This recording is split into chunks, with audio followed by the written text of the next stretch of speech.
Superstation, the Future Radio. I'm your host, Brother Michael Imhotep. It is Tuesday, December 29th, 2020, and we are live. Hope everybody's doing well today. It's been a very, very busy day, very busy news day. If you follow me on my Facebook fan page, The African History Network, The African History Network, you see some of the stories I've been posting about today. So you see it's been a very busy news day. We're going to deal with some of those top stories, and some of them we'll have to get to on tomorrow's show. All right, so on today's show, we'll talk about in the U.S. Senate, Moscow Mitch McConnell in the U.S. Senate blocked the $2,000 stimulus checks, the bill that passed the House of Representatives on Monday by a 2/3 majority vote. Moscow Mitch McConnell, one little evil person, blocked that in the U.S. Senate. Okay. And this is an example of how elections have consequences also. So we're going to we'll talk a little bit about what happened and what's next as well. All right. And then also I posted this story dealing with Master P, hip hop mogul Master P, and ex-NBA star Baron Davis. They are trying to buy Reebok, the shoe manufacturer Reebok. They're trying to buy Reebok for $2.4 billion. They're trying to buy Reebok for $2.4 billion. Okay. And if they're able to pull this off, I mean, this would be a huge move if they're able to do this. So we'll discuss that. And, you know, it was last week we talked about the former NBA player who just bought Ebony Magazine for $14 million. Another huge move. Okay. So these are the type of moves that we need to make. It's about ownership. Politics is important. I'm not saying don't do politics. I'm not saying just do economic empowerment. Don't do politics. That's suicide. That doesn't make sense at all. Politics is the legal distribution of scarce wealth, power, and resources, and the writing of laws, statutes, ordinances, amendments, and treaties, their adoption, interpretation, and enforcement. This is what politics is. Politics impacts every aspect of our lives, from the water we drink to the air we breathe to the food we eat. All we have to do is look at the probably about 50% of African-American owned businesses that have been wiped out in this coronavirus economy.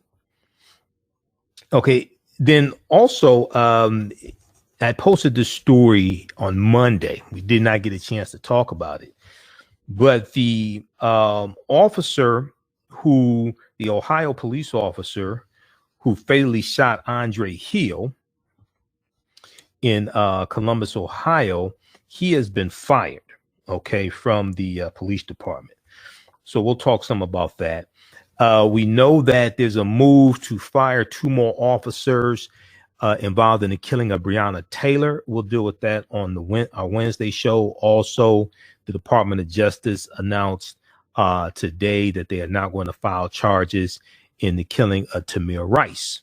All right, we'll talk about that on Wednesday as well, because I already had a jam-packed show before those stories broke. So this is a 1-hour show. I can only do so much in an hour. There was a story that we posted on our Facebook fan page, The African History Network, The African History Network, today. And this deals with Dr. Martin Luther King Jr. Back in 1958, I've talked about this a number of times. Back in 1958, Dr. King was stabbed in the chest with a letter opener by a deranged woman, Izola Ware Curry. And he almost died. There were 2 police officers who gave him aid right there on the scene, one white, one African American. and they saved his life. And the white officer, whose name was Al Howard, he recently passed away at the age of 93 from coronavirus. There was an article from BINnews.com that I saw that came out December 28th, and we shared this on our Facebook fan page. So we're going to talk a little bit about that history. This New York Police Department officer, he and his partner saved Dr. King's life. Okay, so we'll deal a little bit with that. And then also, today is the birth date of Dr. Cheikh Anta Diop. Dr. Cheikh Anta Diop. Some people say Diop, is actually pronounced Diop.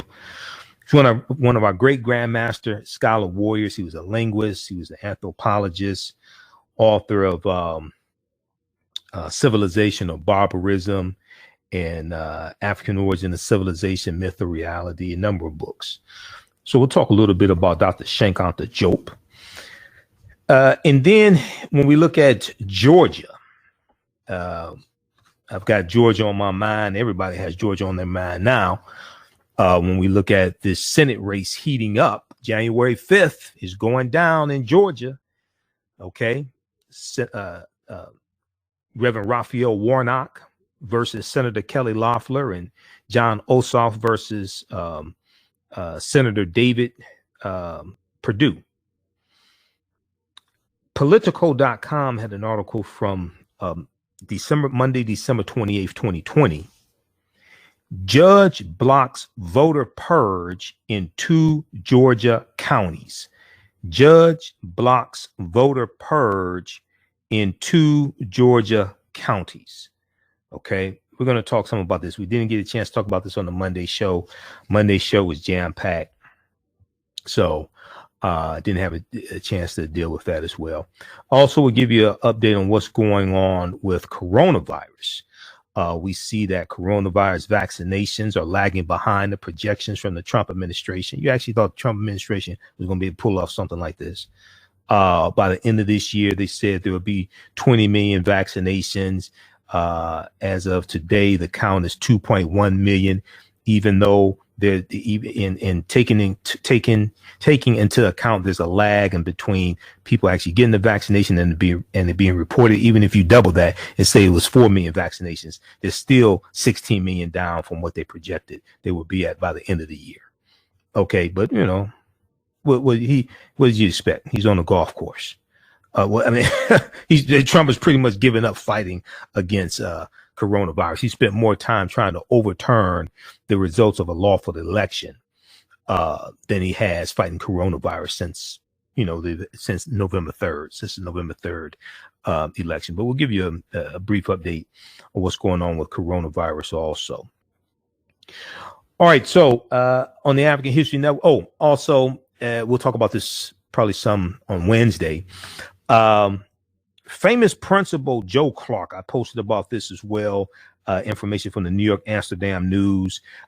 Joe Clark, the former East Side High School principal who was portrayed by Morgan Freeman in the movie Lean on Me, has passed away at age 82. This has been a hell of a year. Everybody died. It's just been, I mean, come on.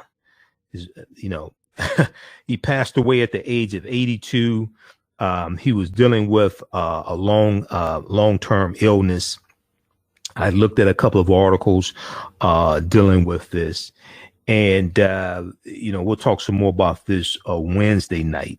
The bullhorn and baseball bat wielding principal was known for being tough. I remember seeing interviews about Joe Clark in the 1980s. And then everybody remembers the movie Stand on Me with Morgan Freeman. I mean, Morgan Freeman did an excellent job in that movie portraying Joe Clark. But Joe Clark passed away at age 82. All right. So on the African History Network show, we focus on educating, empowering, and inspiring people of African descent throughout the diaspora and around the world, because right now it corrects wrong behavior. What you do for yourself, what you do to yourself, and what you allow other people to do to you and get away with is based upon what you think about yourself. What you think about yourself is based upon what you have been taught about yourself. What you've been taught about yourself is based upon everything you've read, heard, and seen about yourself.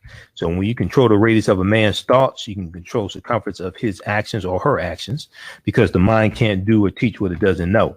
Now, we deal with a number of different topics here on the African History Network show. We deal with current events in history and politics, economic empowerment, entrepreneurship, relationships, love, sex, health issues, and much, much more. We're going to talk about sex again very soon, like the next couple of days, maybe over the break or something like that. And then we'll have to do a special show, bring on my sexperts to talk about it. But anyway, and much, much more. Sign up for our email newsletter. Text the word Kemet, K-E-M-E-T, to 22828. To sign up for our email newsletter, text the word Kemet, K-E-M-E-T, to 22828. To sign up for our email newsletter. Also visit our website, AfricanHistoryNetwork.com, AfricanHistoryNetwork.com. You can sign up for our email newsletter there as well.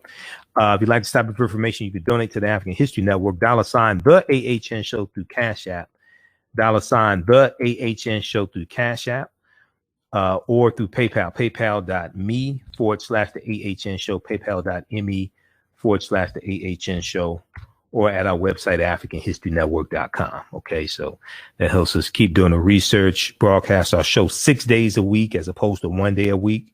We were doing 1 day a week, Sundays, 9 p.m. to 11 p.m. Eastern Standard Time, right here on 910 a.m. the Superstation, WFDF here in Detroit. We were doing that for 4 years.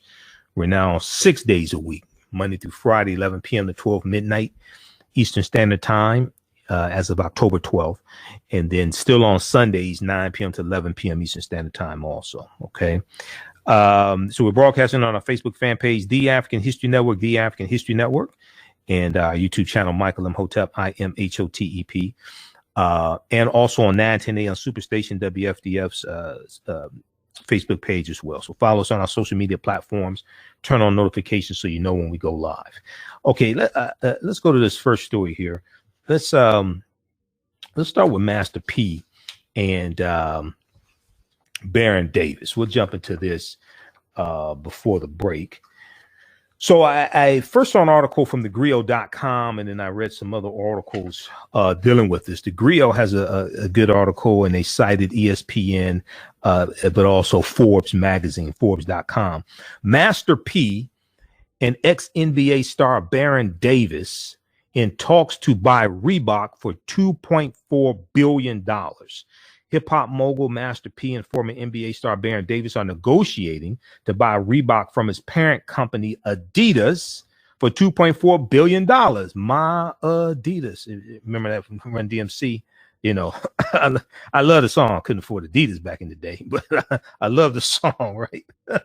I can afford Adidas now, but don't want them. See how that works?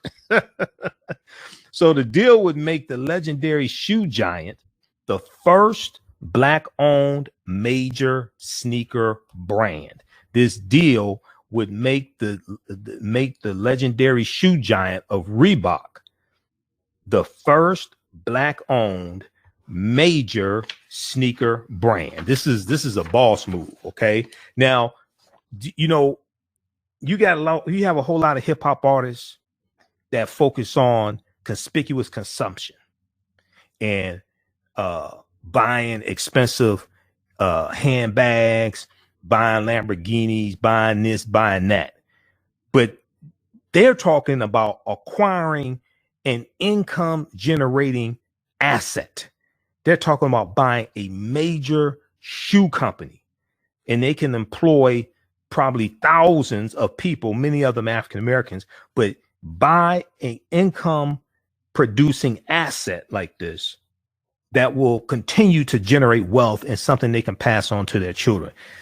This right here is brilliant. Even if they're not successful, just the fact that they're in the talks of doing it will cause other people who have money to start zeroing in on other major businesses like this that we could buy. They may have been looking at it before, but something like this makes it, I think, more attainable, more achievable.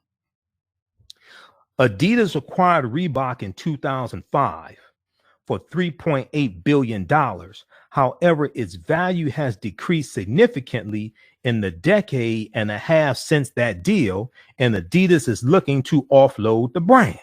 Oh, we buy it up. You don't have to start a new company. Go buy one that's already established that's in trouble. Go buy that one and bring it back to life. We'll talk about this on the other side of the break. You listen to the African History Network show right here on 9:10 a.m. Superstation Future Radio. I'm Michael Imhotep. We'll be back in a few minutes.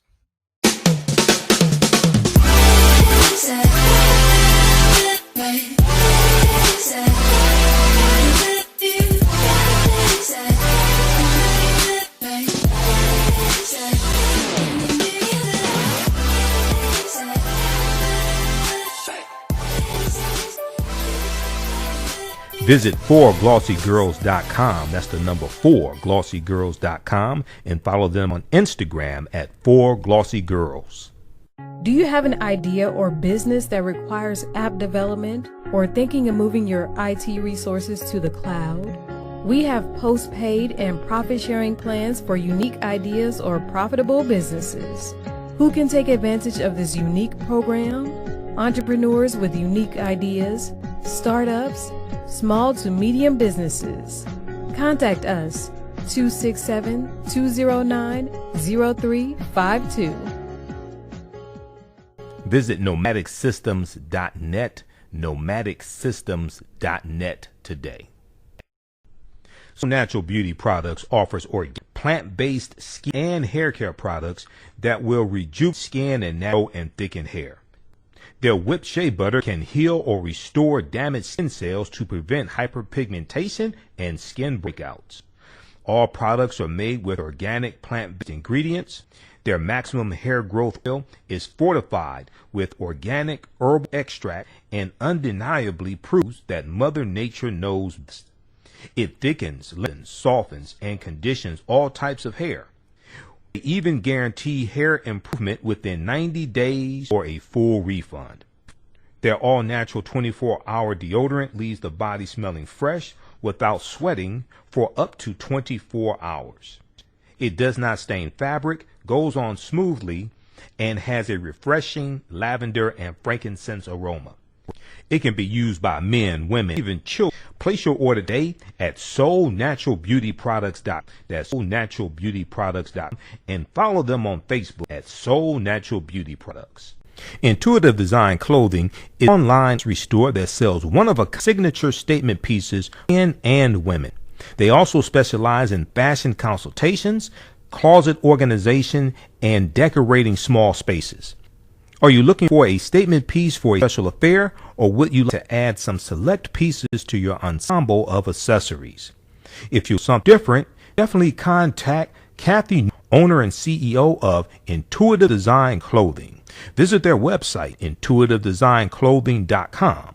That's intuitivedesignClothing.com, and you can email her at info@intuitiveclothing.com. Intuitive Design Clothing, where every entrance, grand entrance.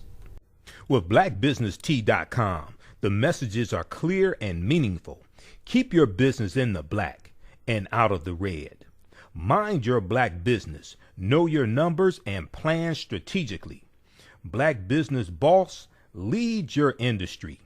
Support black business, encourage, patronize, and uplift one another.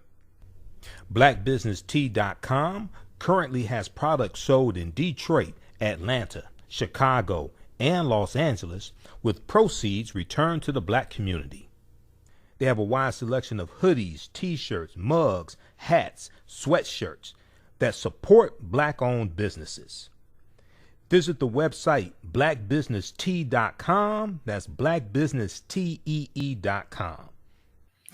Welcome back to the African History Network show right here on 9:10 a.m. the Superstation, the Future Radio. I'm your host, Brother Michael Imhotep. It is Tuesday, December 29th, 2020, and we are live. This year is going by quickly. Sometimes it's going by really slowly, like the impeachment trial. Sometimes it's going by slowly, sometimes it's going by quickly. I guess sometimes I rhyme slow, sometimes I rhyme quick, so but this is going by really quickly here. But I'll tell you one thing, January 20th, 2021 can't come fast enough. Okay, now tonight's show is brought to you once again by the Jim James, Paul and Tyrone Moving Company. They have a special promotion. It's good only for one day. January 20th, 2021 is good only for people moving from 1600 Pennsylvania Avenue. Okay. Use promo code DJT, pack your stuff. Get 75% off from the Jim James, Paul and Tyrone Moving Company. Call 1-866-CALL-TYRONE, and I'll let you use an Obama phone to call also. All right. So right before the break, we were talking about the story dealing with hip hop mogul Master P. Okay, remember Master P, Percy Miller. Remember Master P from the '90s. Wobble wobble, shake it, shake it. You know, I got the hookup. Remember the low budget movies, and there's the No Limit Chronicles on BET. People should watch that, man. That's fantastic. No Limit Chronicles and the empire that he built. And we see him on reality TV now, growing up hip hop. I know he had a falling out with the producers of the show, so I'm not sure if he and his son Romeo are still on the show. But you know, that show gave them more exposure also today. Okay, so he and former NBA star Baron Davis are in talks to buy Reebok for $2.4 billion. Okay, it's one thing to have a gym shoe collection. It's one thing to have a gym shoe collection and talk about you own this and own that and how many cars you have and how many pairs of gym shoes you have, and you're fresh all the time and you're at the club, things like this. It's another thing to buy a major corporation like this and be able to employ thousands of people, to be able to create more wealth, to be able to pass on a company like this ownership to your children. You know, I'd rather pass on a shoe company than a shoe collection. I'd rather pass on a shoe company than a shoe collection. Now, Adidas was acquired Adidas acquired Reebok in 2005 for $3.8 billion. However, its value has decreased significantly in the decade and a half since that deal took place, and Adidas is looking to offload the brand. Okay, that's an opportunity. You don't have to try to create a multi-billion-dollar corporation. It's easy to go buy one that's in trouble and bring it back. They already have a brand. They have, even though it's shrinking, they already have market share. Okay, they have brand recognition. They already have factories, employees, all that stuff. You don't have to go try to just create something from scratch. Go buy something. This is what a lot of white people do. You have corporate mergers. You have one company acquiring the other company, buying out the other company. You don't have to try to create that from scratch. Go buy one. Now, Reebok was the first major shoe company to sign a music artist in an endorsement deal the way big label companies previously attached themselves to athletes. Okay, Reebok was the first one. Reebok was the first major shoe company to sign a music artist in an endorsement deal the way big label companies previously attached themselves to athletes. The brand Reebok collaborated with Jay-Z in 2003 and saw an immediate increase in sales the following year. Now, Baron Davis told Forbes magazine, and I looked at the article from Forbes, also by Corey Hale, Hale, Corey Hale. It's a very good article she wrote for Forbes. But Baron Davis told Forbes magazine, Forbes.com, quote, "I think Reebok is being undervalued. I think Reebok is being undervalued. I left Nike as a 22-year-old kid representing myself and made the jump to Reebok, which took a chance on me as a creative and as an athlete,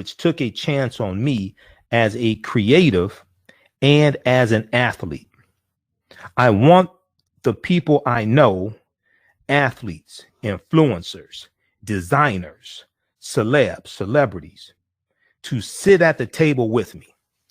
This is huge right here. Even if they don't succeed with this one, the model that they're putting together, they may end up buying another shoe company. Hopefully they can get Reebok. But even if they can't Reebok, the formula that they're putting together to get Reebok, they may end up getting successfully another company if they don't get Reebok. But Baron Davis said, I think Reebok is being undervalued. I left Nike as a 22-year-old kid representing myself when he was playing basketball. A 22-year-old kid representing myself and made the jump to Reebok. Okay, he left Nike for Reebok. He said, Reebok took a chance on me as a creative and as an athlete. I want people I know, athletes, influencers, designers, celebrities, to sit at the table with me. These companies have been benefiting off of us. This could be history for this company going black owned, end quote, Master P said. Master P told ESPN. These companies have been benefiting off of us. He's correct. Nike, Air Jordans, okay, Reebok, Adidas, all these companies, Fila, New Balance, you name it, Converse, all these companies been benefiting off of African-American basketball players, football players, athletes, and hip hop culture. We should own these. We should own at least one of them. We should really own more of them. We should own like what 14% of the companies. We should own 14% of the basketball companies because we're 14. No, actually, let's change it. We should own 80% because we're 80% of the NBA. We're 80% of the NBA. We should own 80% of the basketball shoe companies, right? Because we're 80% of the NBA. We're like 70% of the NFL. So the men's purchase could re-energize Reebok. The purchase of Reebok by Master P and Baron Davis could re-energize Reebok in the sneaker and streetwear markets as a black-owned brand in a year that has seen many calling for change in socio-economic and racial justice. They reportedly plan to pave lanes, making it easier for independent sneaker makers to get their products distributed. Okay, so if they're talking about distribution, because distribution has always been a problem. When you talk about music, if they talking about owning this and then also owning like distribution channels, that's huge. I'd rather own a shoe company than a shoe collection. I ain't in the, I've known people who've had 200 pairs of shoes all that. I ain't in. I only have one pair of feet. I'd rather own a shoe company than a shoe collection. Quote, as we focus on turning Reebok into a lifestyle brand, not just a basketball brand, our most important initiative will be to put money back into the community that built this company. This is what Master P said. And this is something Master P has always been about, reinvesting into the African-American community. This is something he's always been about. And he's always been about ownership. So you look at the Rap Snacks, the line of snack foods that they have, Master P has, and then it's something I can't remember. It was a cereal or something. It was an article I posted. Rap Snacks and something else. He's always been about ownership. Okay. And that's something very powerful because we are a people that are targeted with marketing messages to make us consumers. We are people who are targeted and pre-programmed to be consumers. Largely, we're not pre-programmed to be owners. We do have a history of entrepreneurship throughout African-American history, especially when we look at the cooperatives, the co-ops. And, today is the fourth day of Kwanzaa, cooperative economics, Ujima. And cooperative economics, that is an African principle, the co-ops, where you have businesses that are owned by the members, by the people. It's not just owned by one person. Okay. When you read the book Collective Courage by Dr. Jessica Gordon Nimhard, she deals with the deep, rich history of African Americans and cooperative economics and the co-ops, the cooperatives. Okay.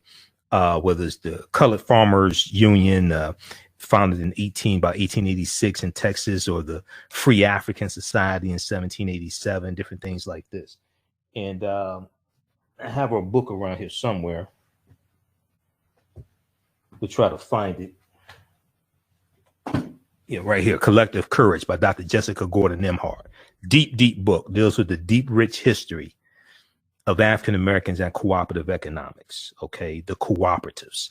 And the cooperatives are one of the most popular form of cooperatives are credit unions. And credit unions, the actual people who have accounts in the credit union, they're also members of the credit union. They're called members, and they're part owners of the credit union, which is different than if you just have a bank account. Okay. So the credit unions are a form of cooperatives also. But this is a deep book right here. Collective Courage, A History of African American Cooperative Economic Thought and Practice. Cooperative economics is different than Black capitalism. Because a lot of people confuse that, and I don't have time to really get into this. But cooperative economics and the co-ops, that's different than Black capitalism. A lot of times Black capitalism is just white capitalism dipped in chocolate. Or it's just white capitalism dressed up as Black power or whatever. That's cooperative economics is different than Black capitalism. Okay.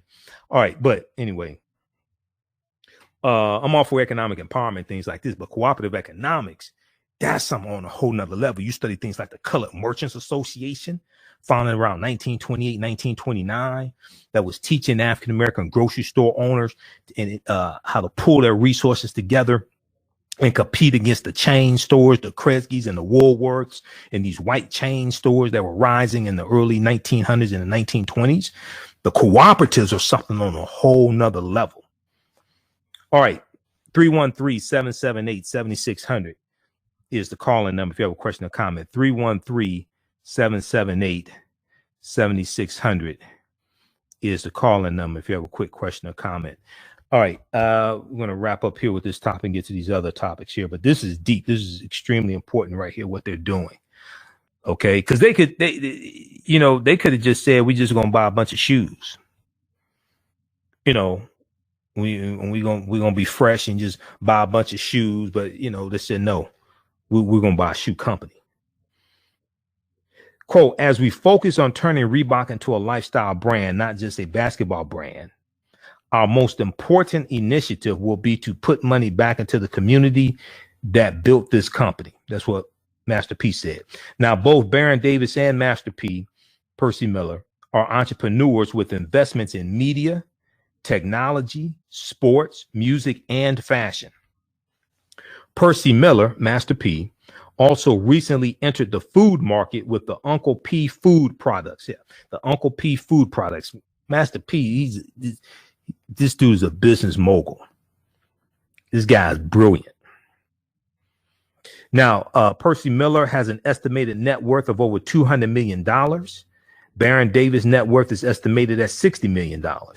Quote, we want this to be a community effort, said Vyle, V-Y-L-E, Vyle, Chief Operating Officer of Baron Davis Enterprises.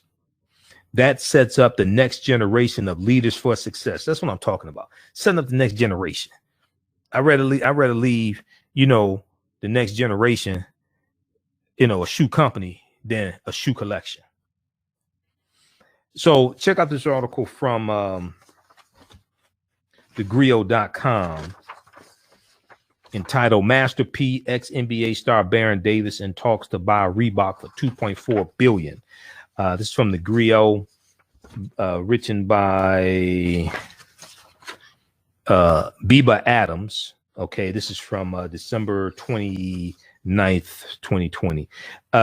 Eric Eric Woodyard of ESPN tweeted in the article from yahoonews.com, and then also I think in the one from Forbes, they cite this tweet from Eric Woodyard from ESPN. This article from sports.yahoo.com says these companies have been benefiting. Okay, they're quoting Percy Miller, Master P, as told to Eric Woodyard.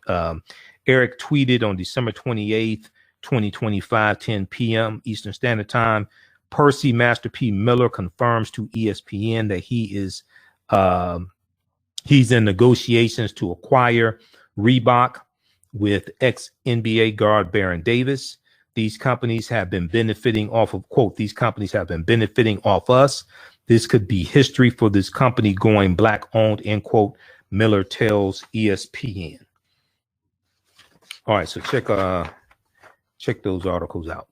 All right, now, and let's see here. Okay, how's everybody doing? We got Sandy, TT Summer, Chance, Patricia. Yeah, okay, that was from December 29th, 2020. Okay, let's look quickly at these other articles here. The one from Forbes.com is entitled Reebok's $2.4 billion price tag brings hip hop and sports moguls to the table.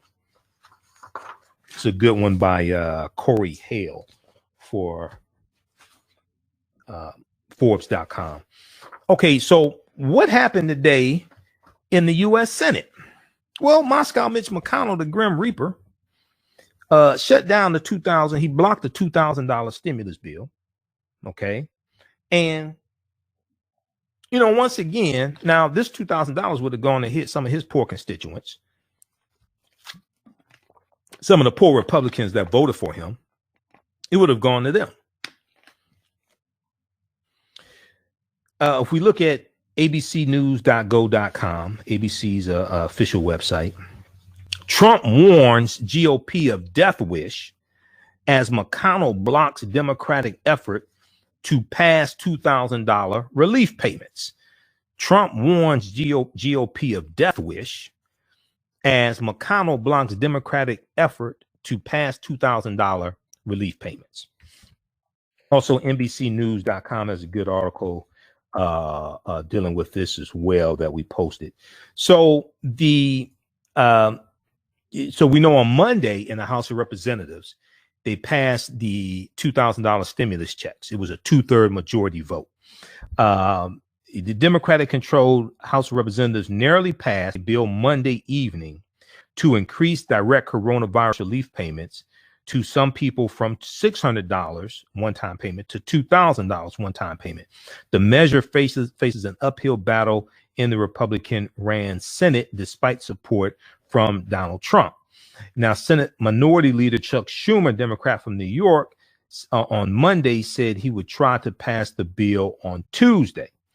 This isn't the only new COVID relief that Democrats are eyeing after Trump signed a fresh round of relief into law on Sunday. The House of Representatives also voted on Monday to override Trump's veto of the $740 billion defense bill. Okay. Now, the National Defense Authorization Act, they overrode his veto in the House. The Senate has to vote on that as also. Okay. Now, so on Tuesday, December 29th, Senate Majority Leader Moscow Mitch McConnell blocked two separate attempts from Democratic senators to pass a bill that would boost relief payments from $600 up to $2,000, which the House of Representatives narrowly passed on Monday night with Republican support. Okay. And in the House, that was what was that vote? I think it was like 372. No, it was, I forgot. I think that was the one on that one. I think it was like 272 or something like that. They got two more votes than they needed to get a 2/3 majority vote. I forgot exactly what the count was on that. But so McConnell, speaking on the Senate floor on Tuesday, instead indicated that the Senate would work on responding to the concerns raised by Donald Trump when he signed the $900 billion coronavirus pandemic relief bill and the $1.4 trillion spending bill on Sunday. Remember, it was two bills under one vote. So yeah, people putting nonsensical information out saying all this foreign aid is in the $900 billion coronavirus bill. No, that was in the $1.4 trillion U.S. spending bill. There was a $1.4 trillion U.S. spending bill and a $900 billion coronavirus bill. So that's why when you read reports on this, it says the total was $2.3 trillion. That's why. That foreign aid was in the $1.4 trillion U.S. spending bill that helps to fund the government through September 2021. That wasn't in the coronavirus bill. Now, McConnell said the Senate, quote, will begin a process, end quote, to bring three priorities to the table this week, which includes increasing stimulus payments to $2,000, examining a repeal of Section 230, okay, and considering election integrity measures, all demands Trump has made in recent days. Now, it's unclear exactly like how this is going to shape up. And election integrity measures, examining election integrity measures, are you talking about voter fraud? What are you talking about? Now, it's interesting that Mitch McConnell talks about election integrity measures, because I remember a few months ago when Marsha Blackburn, Republican senator from Tennessee, I remember she blocked 3 election integrity bills in the U.S. Senate using the unanimous consent rule. These were election integrity bills to protect the integrity of the 2020 presidential election. And she blocked them in the Senate. So it's interesting now that McConnell is talking about election integrity measures. Well, why weren't y'all talking about that back then? Quote, those are the 3 important subjects the president has linked together this week. The Senate will begin a process to bring these 3 priorities into focus, end quote, McConnell said. Now, after McConnell spoke, Trump once again tweeted a warning saying, quote, unless Republicans have a death wish, and it is also the right thing to do, they must approve the $2,000 payments ASAP.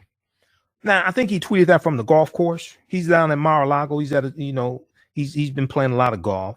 He was playing golf with Lindsey Graham. They've been negotiating for 8 months because Democrats in the House of Representatives passed the $3.4 trillion HEROES Act May 15, 2020. Where the hell have you been? If you wanted $2,000, why don't you tell Mitch McConnell that when he let the U.S. Senate go on recess for a month for the summer, and they hadn't passed a coronavirus bill, and they let the $600 a week in federal unemployment insurance expire July 31st, 2020. Why don't you tell McConnell that if you wanted $2,000? Because if Trump wanted $2,000, this is what Democrats wanted from the beginning. That was in the $3.4 trillion HEROES Act. That's what they wanted. So if Trump wanted $2,000, he could have gotten that months ago. Why don't you tell McConnell that? Why don't you tell Steve Mnuchin? Steve Mnuchin, your Treasury Secretary, he's the one that came up with the $600. $600 stimulus checks. That came from Steve Mnuchin, your Treasury Secretary, that's negotiating the deal on behalf of the White House. Why don't you tell him that?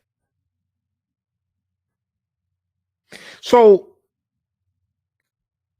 after McConnell spoke, Trump once again tweeted, warning, saying, unless Republicans have a death wish and it is also the right thing to do, they must approve the $2,000 payments ASAP. Now, it's unclear at this point how McConnell plans to proceed, but he does intend to tie those 3 issues Trump wanted addressed together into one bill.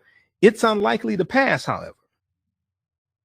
Now, Senator Chris Murphy, Democrat from Connecticut, said on the U.S. Senate floor, quote, if we start adding poison pills to the $2,000 payment bill, the direct payments, that is just another way of telling the American people that this body, the Senate, doesn't support $2,000 payments. Now, Senate Minority Leader Chuck Schumer, Democrat from New York, on Tuesday called for unanimous consent to boost the direct payments to $2,000 per qualifying American, but McConnell objected and the request was blocked. Now, I asked the question last night on our show yesterday, and I'll ask this question again. It's just like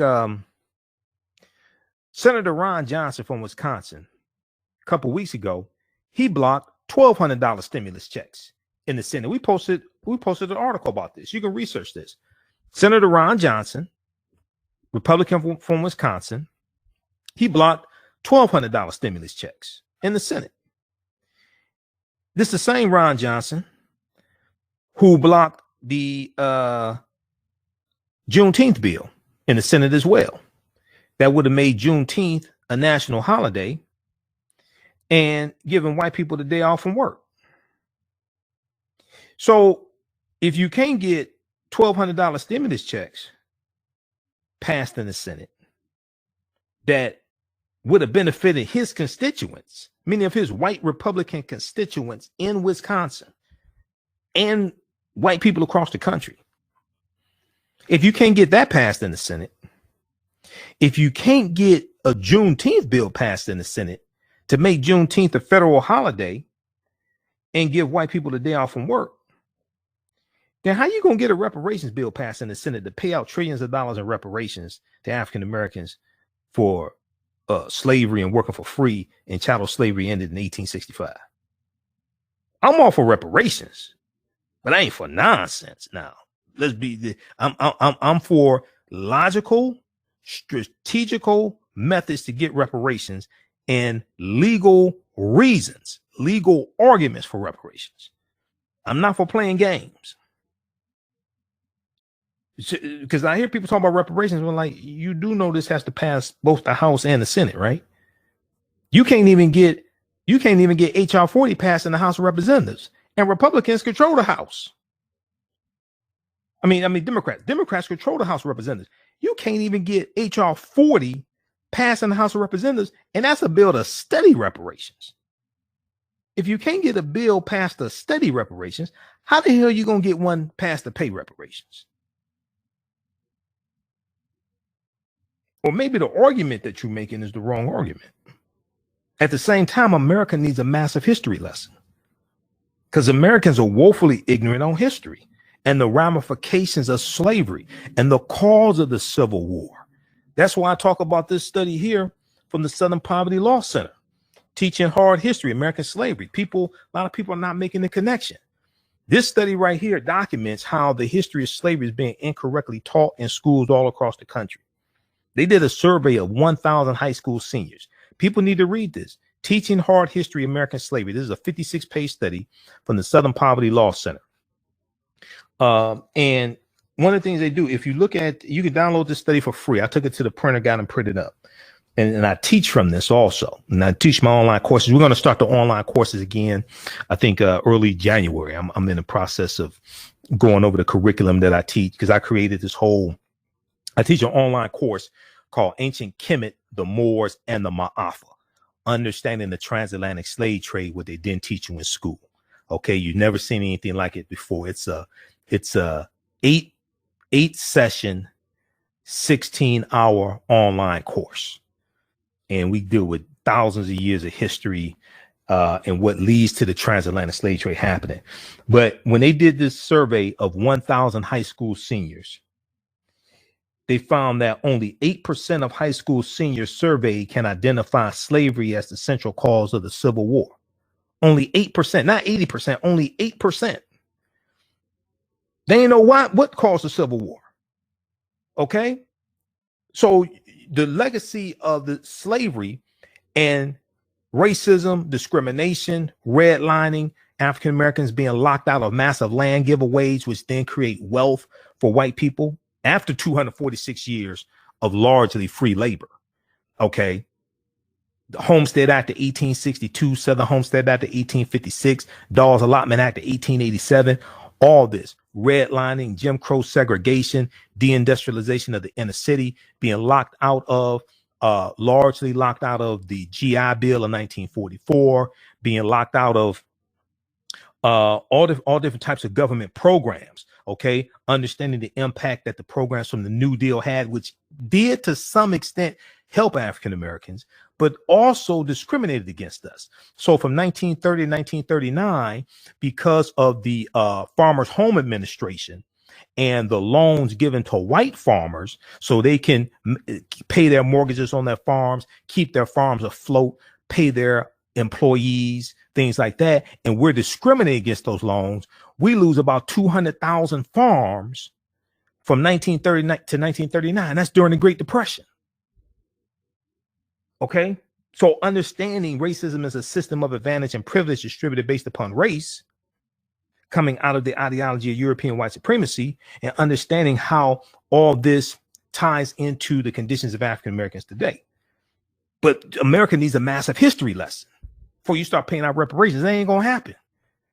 If you can't get a bill passed to study reparations, how you gonna get one passed to pay it? Nobody wants to ask these questions. 2/3 or 68% of high school seniors surveyed did not know that it took a constitutional amendment to formally end slavery. Many of them thought it was the Emancipation Proclamation of January 1st, 1863. No, it was the 13th Amendment. It wasn't the Emancipation Proclamation. Fewer than 1 in 4 students, or 22%, can correctly identify how provisions in the U.S. Constitution gave advantages to slaveholders, like the 3/5 Compromise of 1787, Article 1, Section 2, Clause 3 of the U.S. Constitution, okay, which gave an advantage to slaveholding states when it came to representation in the U.S. House of Representatives. Or Article 4, Section 2 of the U.S. Constitution laid the foundation for the Fugitive Slave Acts of 1793 and the one in either 1850 or 1852. That's in the U.S. Constitution. Even though 5 states had already abolished slavery by 1787, when the Constitution is being debated and drafted at the Philadelphia Convention in the spring of 1787. All right, so look, we're going to continue this discussion on our social media platforms. So if you're watching on Facebook, at the African History Network on Facebook, and on YouTube, Michael Imhotep, IMHOTEP on YouTube. Keep watching. We're going to keep broadcasting there. We're out of time here on 9:10 a.m. the Superstation, WFDF.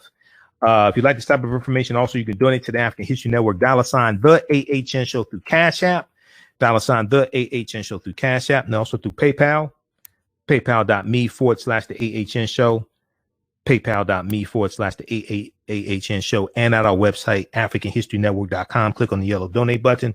All of my DVD lectures are there. We have presentations dealing with Kwanzaa and the history of Kwanzaa, history of Christmas, all of that. Remember, right now is correct. Wrong behavior is not over till we win. Wakanda forever. We'll talk to you tomorrow night. Peace. Stand by, everybody. Let me disconnect this call from the radio station. All right. How's everybody doing? Okay, let's keep going here. All right. So we do 1 hour on 9:10 a.m. the Superstation, WFDF in Detroit. And we keep going here on our social media platforms. We'll be here for a little while longer. There were other topics I wanted to get to tonight, other important stories, but we have to do that tomorrow night. There's only so much I can do in one show. And I don't want this to be a 3-hour show because I have other work to do. All right, African American business owners, post the name of your business here on the thread of the broadcast. Email us at customer service at AfricanHistoryNetwork.com, customer service at AfricanHistoryNetwork.com. And then we'll let you know how you can advertise with the African History Network. We have a few more spots left, and we create a video commercial for you also, 30-second to 60-second video commercial that air when we rebroadcast these shows. So I'm working on commercials the next few days as well. With blackbusinesstee.com, The messages are clear and meaningful. Keep your business in the black and out of the red. Mind your black business. Know your numbers and plan strategically. Black Business Boss, lead your industry. Support black business. Encourage, patronize, and uplift one another.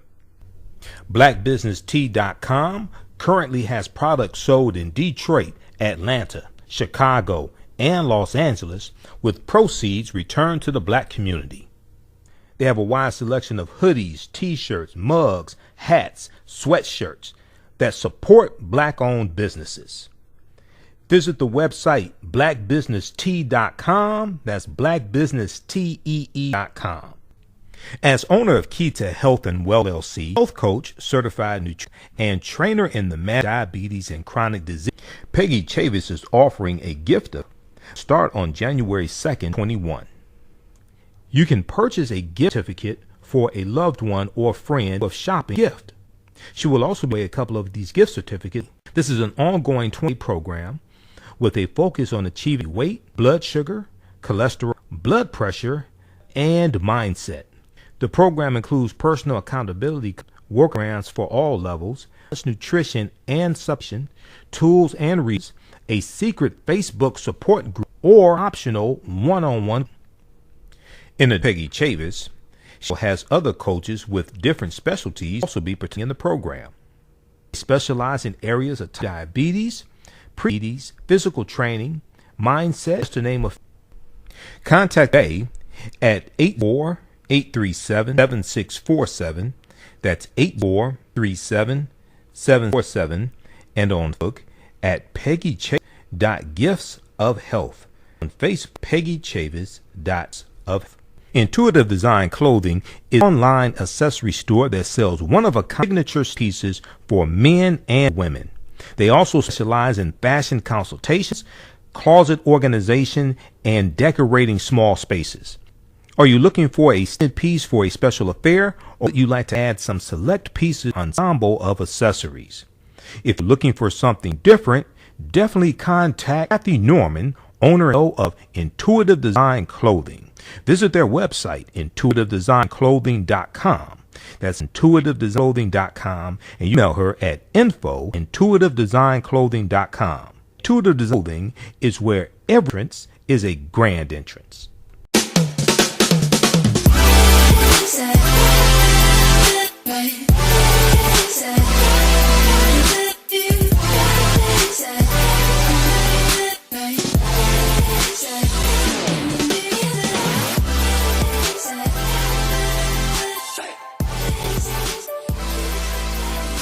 Visit 4glossygirls.com. That's the number 4glossygirls.com, and follow them on Instagram at 4glossygirls. Okay, so if we go back to this article here, this is from abcnews.go.com, ABC News official website. And then NBC News had an article as well. McConnell Blocks Senate Democrats move to pass $2,000 coronavirus checks. McConnell Blocks Senate Democrats move to pass $2,000 coronavirus stimulus checks. Okay. We'll post this here. So let's go back to this article. So Senate Majority Leader Chuck Schumer on Tuesday called for unanimous consent to boost the direct payments to $2,000 per qualifying American, but McConnell objected and the request was blocked. Senate Minority Leader Chuck Schumer said, I don't want to hear that we can't afford it. I don't want to hear that it would add too much to the deficit. Senate Republicans added nearly $2 trillion to the deficit to give corporations a massive tax cut. He's correct. Okay. You weren't talking about the deficit when you had the $1.4 trillion tax cut that added almost $2 trillion to the deficit to help your billionaire donors and your friend. You weren't talking about the deficit then. Now, when it comes time to actually help Americans, now all of a sudden, you want to cry about the deficit. Let me let's see if we can go to this clip. We'll try to pull up this clip here, also from MSNBC. Let's continue. So Leader McConnell holds the key to unlocking this dilemma, Senator Chuck Schumer said. Now, Senator Bernie Sanders is talking about doing a filibuster in the Senate. Just after Schumer spoke, Senator Bernie Sanders, independent from Vermont, also asked for unanimous consent that after the Senate vote to override the defense policy veto, the defense bill, okay, that has to be vetoed in the Senate. After they vote for that, which is expected to happen on Wednesday, Senator Bernie Sanders is asking that the Senate take up and pass the $2,000 stimulus checks bill. Now, McConnell also objected to that as well. Senator Bernie Sanders then objected to the National Defense and Authorization Act override vote taking place on Wednesday, which could keep the Senate in longer than leadership, keep it in session longer than leadership intended. And let me see. Let's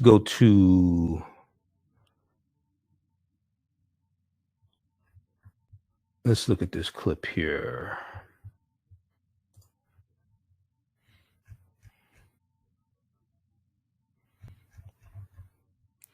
Okay, this is Senator Chuck Schumer. I'm not going to go to McConnell. We already know what he said. $600, nope, it's not enough. So in a moment, I will move to have the $600, nope, it's not enough. So in a moment, I will move to have the Senate take up the House bill to increase that number to $2,000, which I might add had broad bipartisan support. I don't want to hear that we can't afford it. I don't want to hear that it would add too much to the deficit. Senate Republicans added nearly $2 trillion to the deficit to give corporations a massive tax cut. Republicans just fought to include a tax break for 3 martini lunches in the COVID relief bill. So I don't want to hear it that it costs too much to help working families get a check when they're struggling to keep their jobs, pay their families, pay their rent, feed their families, and live a halfway normal and decent life. Even in our deeply divided times, Madam President, this issue has united Americans from coast to coast and bridged the massive political divide here in Washington. A vast majority of the public, Republican and Democrat, strongly support $2,000 checks. An overwhelming bipartisan majority in the House supports 2,000 checks. Senate Democrats strongly support $2,000 checks. Even President Trump supports $2,000 checks. There's one question left today. Do Senate Republicans join with the rest of America in supporting $2,000 checks? Now, some of my Republican colleagues have said they support the checks, but there's a major difference in saying you support $2,000 checks and fighting to put them into law. The House bill is the only way to deliver these stimulus checks before the end of session. Will Senate Republicans fight for a vote on the House-passed Cash Act, or will they look some other way? Will Senate Republicans stand against the House of Representatives, the Democratic majority in the Senate, and the president of their own party to prevent these $2,000 checks from going out the door? We're about to get the answers to these questions. So now, Madam President, I ask consent to set the Madam President, where am I? Would the senator modify his request to include a unanimous consent request that the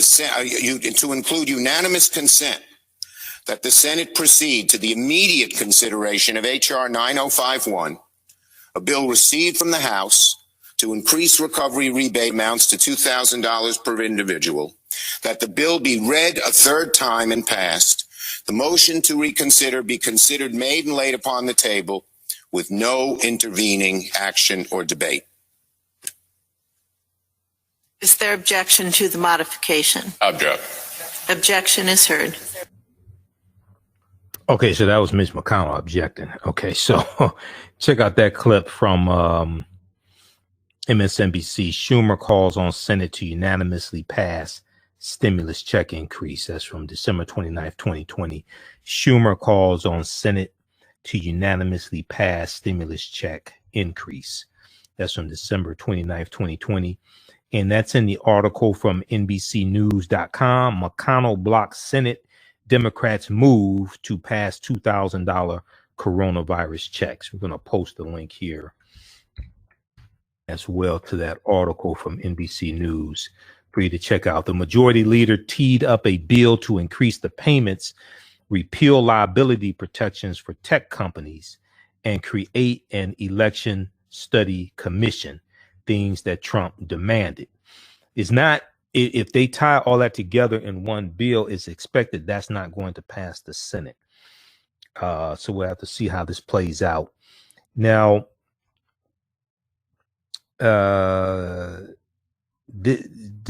section 230 of the dealing with the tech companies, that dealt with, if I remember correctly, tech companies being held responsible. I got to look at that again. That dealt with tech companies being held responsible for content or something. I forgot what that was. Section 230. That was something that Trump was complaining about. And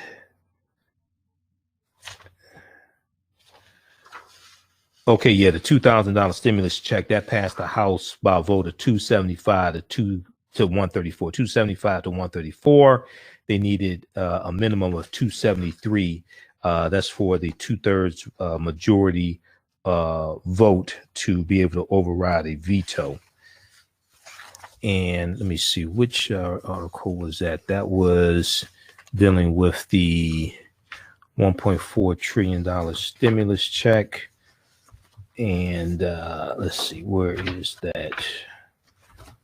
We've got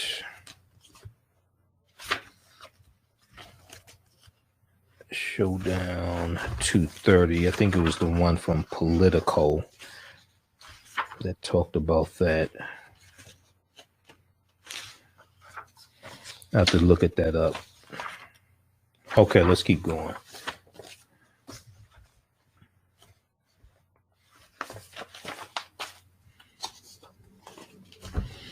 Or which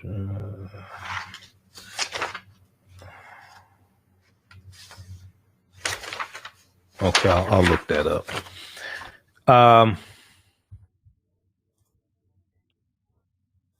Let's see what that is. All right, let's continue. So we'll see what happens with the stimulus checks. Now,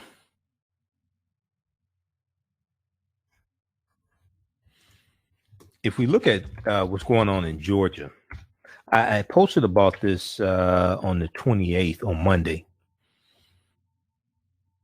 Judge blocks voter purge in 2 Georgia counties. Judge blocks voter purge in 2 Georgia counties. And I'm looking at the section 230. CNBC has an article. Trump is trying to link stimulus checks, defense spending to a contentious tech protection. What to know? This deals with section 230. Section 230 shields tech companies from being held liable for what users post on their platforms. Trump wants it repealed. Okay. Section 230 shields tech companies from being held liable for what users post on their platforms. Trump wants it repealed. Now, Trump is pressuring Republican allies over a law that has protected social media companies for decades. In his final week in office, Trump has launched a full-bore attack on Section 230 of the Communications Decency Act. The Communications Decency Act, which is the 1996 law that shields tech companies from being held liable for what users post on their platforms. Trump wants Section 230 gone. He has tied the issue to the passage of a crucial annual defense spending bill. That's the National Defense and Authorization Act. More recently, to the prospect of approving an increase in coronavirus relief checks to $2,000 to $2,000 from $6,000. Okay, unless Republicans have a death wish and it is also the right thing to do, they must approve the $2,000 payments ASAP. $600 is not enough, Trump tweeted on Tuesday. He also said in a tweet, also get rid of Section 230. Don't let big tech steal our country, and don't let the Democrats steal the presidential election. Get tough. All right. What election? You lost. You lost fair and square. Get over it.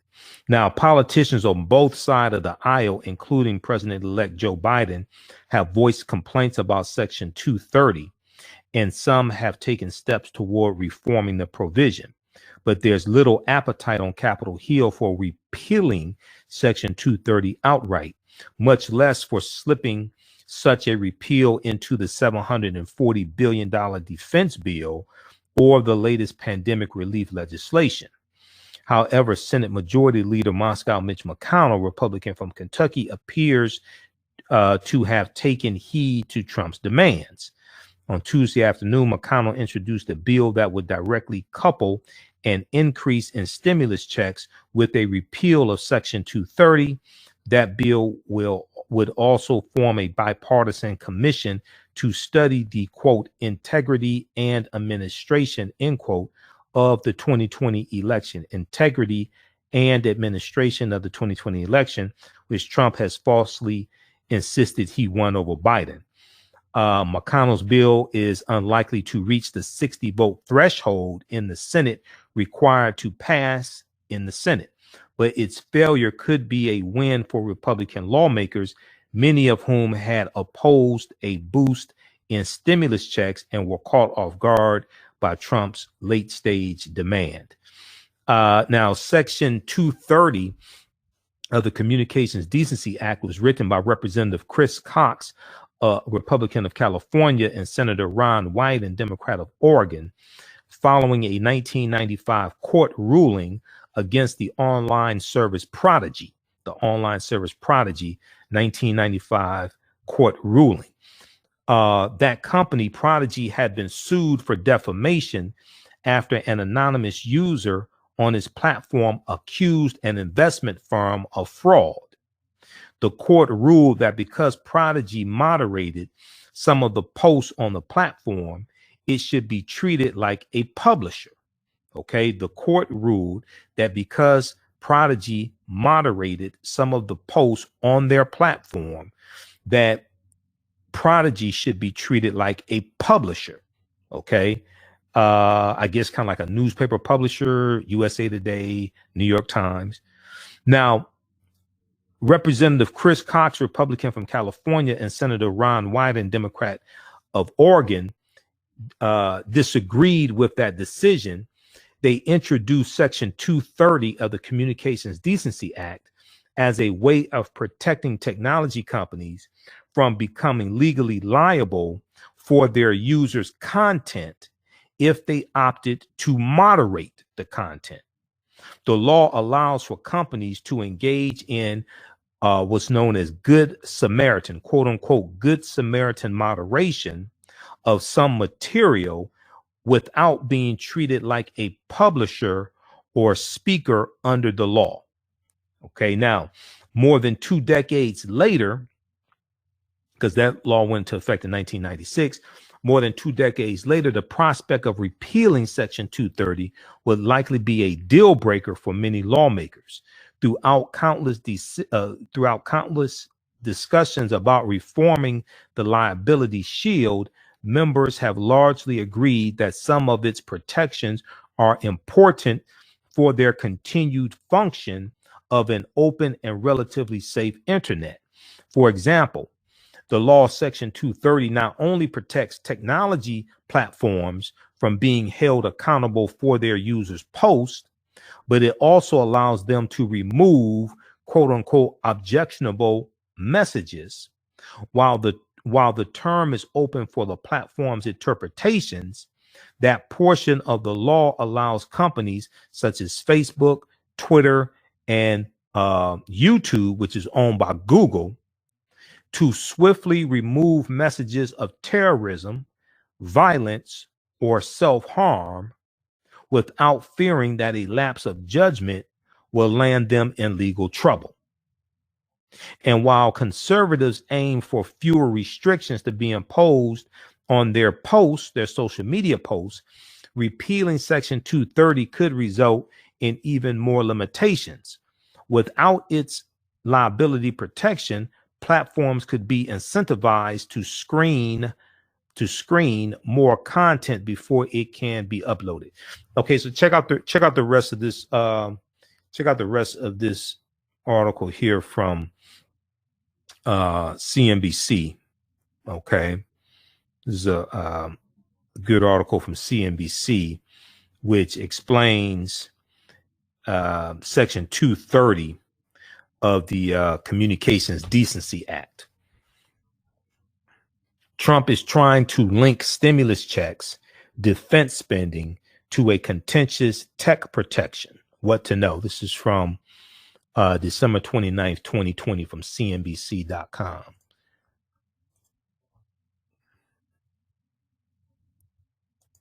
All right, let's see here. Okay, we'll post that. All right, let's keep going. So, and let's try to turn on the screen share. See the article here.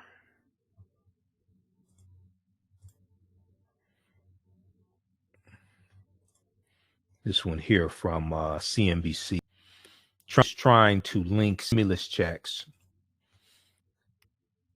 defense spending to a contentious tech protection. What to know? Okay, so that article from CNBC.com. All right, now.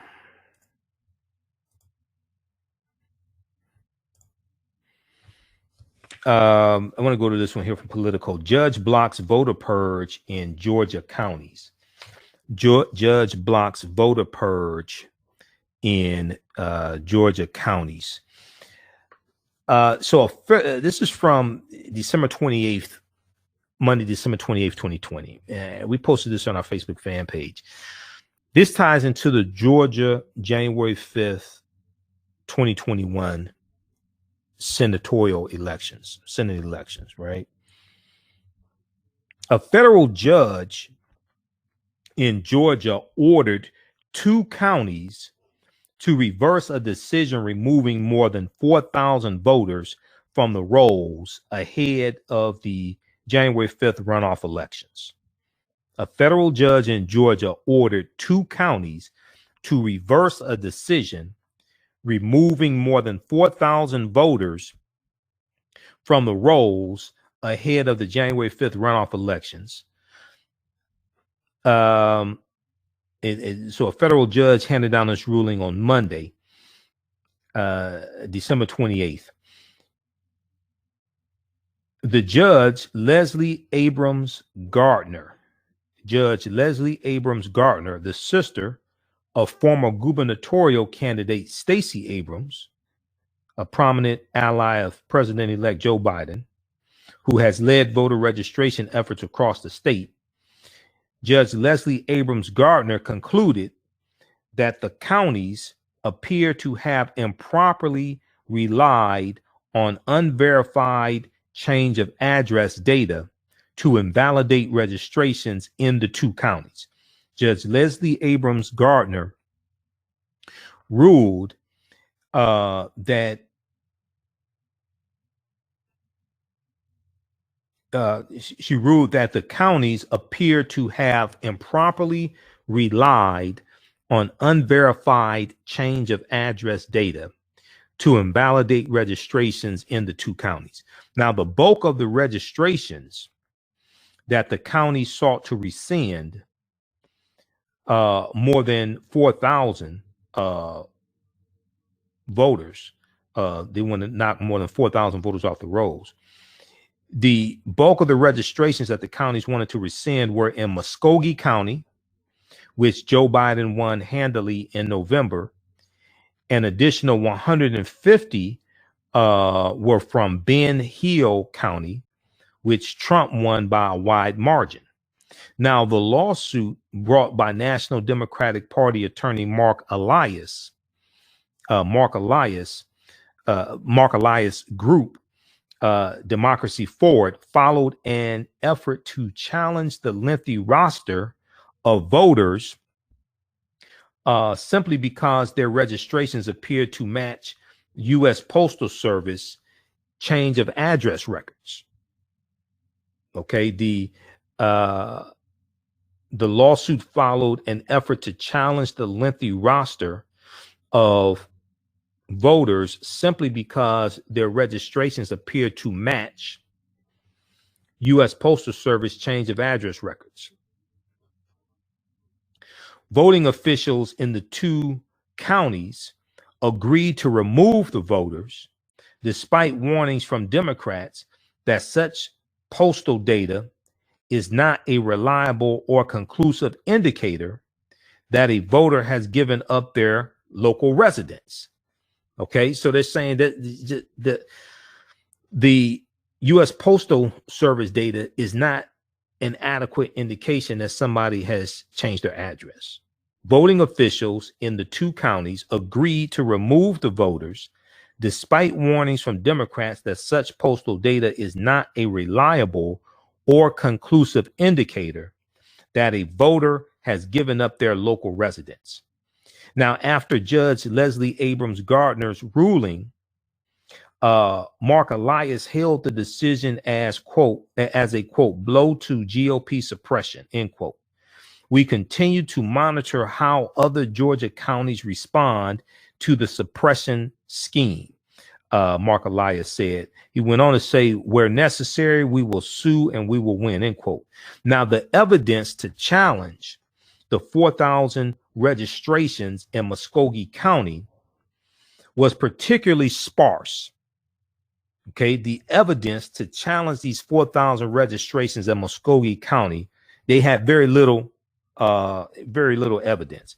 The challenge was lodged December 14th, 2020, by a local voter named Ralph Russell, who alleged that he had compared evidence from the publicly accessible voter registration databases to prove that these voters had moved out of Georgia.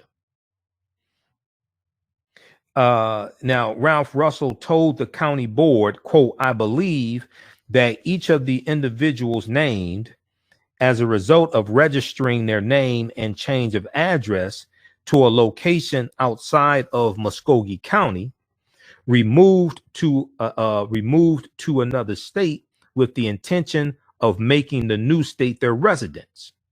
Thus, each individual has lost their residence in Muskogee County, and consequently, each individual is ineligible to vote in Muskogee County. Now, the Muskogee County Board met on December 16th, 2020, and backed Ralph Russell's motion by a vote of 3-1, even though he didn't attend the meeting and provided no additional evidence to support his challenge. Voters on Ralph Russell's list, per the Muskogee County Board, would be required to vote by provisional ballot and present additional evidence of residency to vote. Let me see. So Judge Gardner's ruling, 11-page ruling released Monday night, noted that the removals of the voters appeared to violate federal law because they were not given proper notice and because they qualify as the type of systematic voter roll cleaning that is not permitted within 90 days of a federal election, or voter purge or voter suppression. The Muskogee County Board filed a motion early Monday arguing that Judge Gardner must remove herself from the case based on her relationship with her sister, Stacey Abrams. Lawyers for the board described Abrams as a, quote, a Georgia politician and voting rights activist who was the Democratic candidate in the 2018 Georgia gubernatorial election and has since engaged in various highly publicized efforts to increase voter registration and turnout for the 2020 general election in Georgia, end quote. The motion requesting Judge Gardner's recusal noted that a voter registration group affiliated with Stacey Abrams, Fair Fight, her group Fair Fight, filed a suit in another federal court in Georgia last week, complaining that a national organization dedicated to targeting voter fraud, True the Vote. Now this is one of these organizations that's supporting Donald Trump, and they're filing these frivolous lawsuits in courts trying to overturn the results of elections in various states. This is True the Vote. Okay, this is the same True the Vote that the businessman Eshelman is trying to get his $2.5 million back. That he donated $2.5 million. They said we're going to file lawsuits and overturn the results of the election. You remember me talking about that article from TheGuardian.com. Trump supporter who gave $2.5 million to fight election fraud wants money back. Okay, that's from TheGuardian.com. You all remember me talking about that article. Let's pull that one up again. This deals with the organization True the Vote. A businessman, Frederick Mann, sues pro-Trump elections ethics group, citing disappointing results of effort to expose cheating. And this is from September 28th, 2020. Frederick Eshelman, a businessman from Carolina, said he gave the money to The Vote, a pro-Trump election group that promised to lawsuits and 7 swings as part of it to, quote, investigate, litigate, suspected illegal balloting and fraud 20 general election. Let me see if we can blow this up a little bit. Okay. You'll be able to see that. Okay, so that's True the Vote.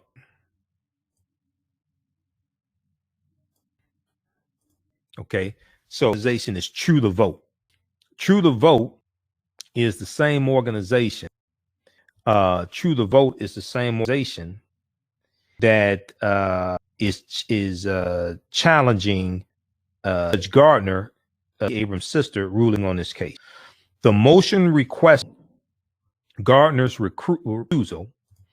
The motion requesting Judge Gardner's recusal noted that a voter registration group affiliated with Abrams' Fair Fight filed a suit in another federal court in Georgia last week, complaining that a national organization dedicated to targeting voter fraud, True the Vote, is making unjustified challenges to Georgia voters in the lead up to January 5th runoffs. Okay, that True the Vote may or may not be challenging Judge Gardner on this. I wouldn't be surprised if they are.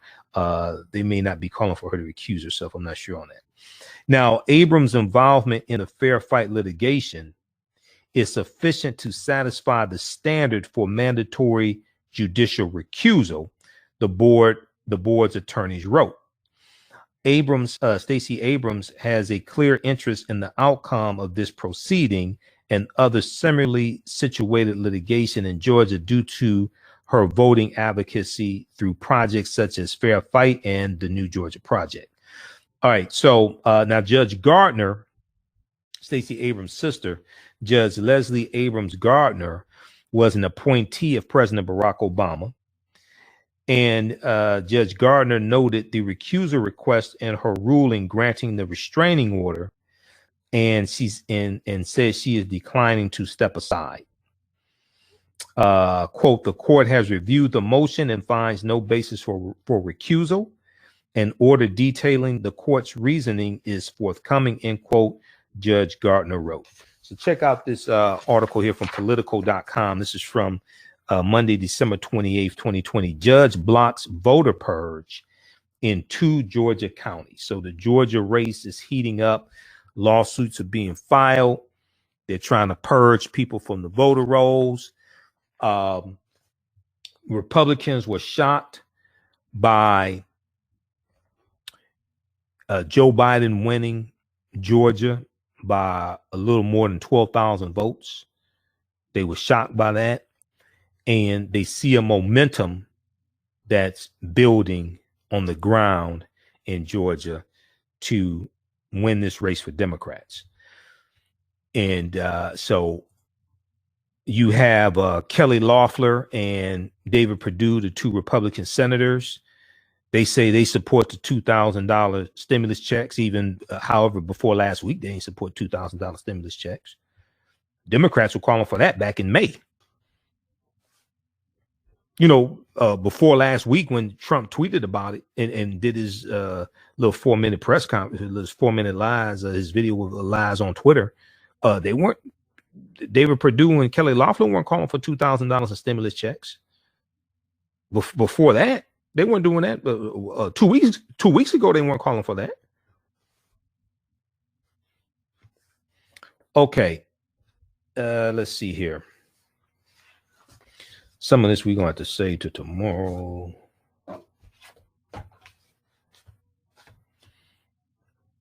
Let's go to this next topic. How's everybody doing? Everybody share this broadcast on your social media platforms. Invite your friends to tune in. Let's look at this quickly here. Andre Hill, NBCnews.com is reporting Ohio officer who fatally shot Andre Hill in Columbus is fired. Officer Adam Coy's actions, quote, do not live up to the oath of Columbus police does not live up to the oath of a Columbus police officer, end quote, Columbus Public Safety Director Ned Pettis Jr. said in his decision. So the recommendation to terminate a Columbus, Ohio police officer who fatally shot Andre Maurice Hill, a 47-year-old African-American man, was upheld by the city's public safety officer. Now, Officer Adam Coy, a 19-year veteran of the force, was charged on Thursday, December 24th, 2020, with 2 counts of critical misconduct by the Columbus Police Department. Non-criminal charges that only apply to Adam Coy's employment review. Non-criminal charges that only apply to Adam Coy's employment review. Now, Columbus Police Chief Thomas Quinlan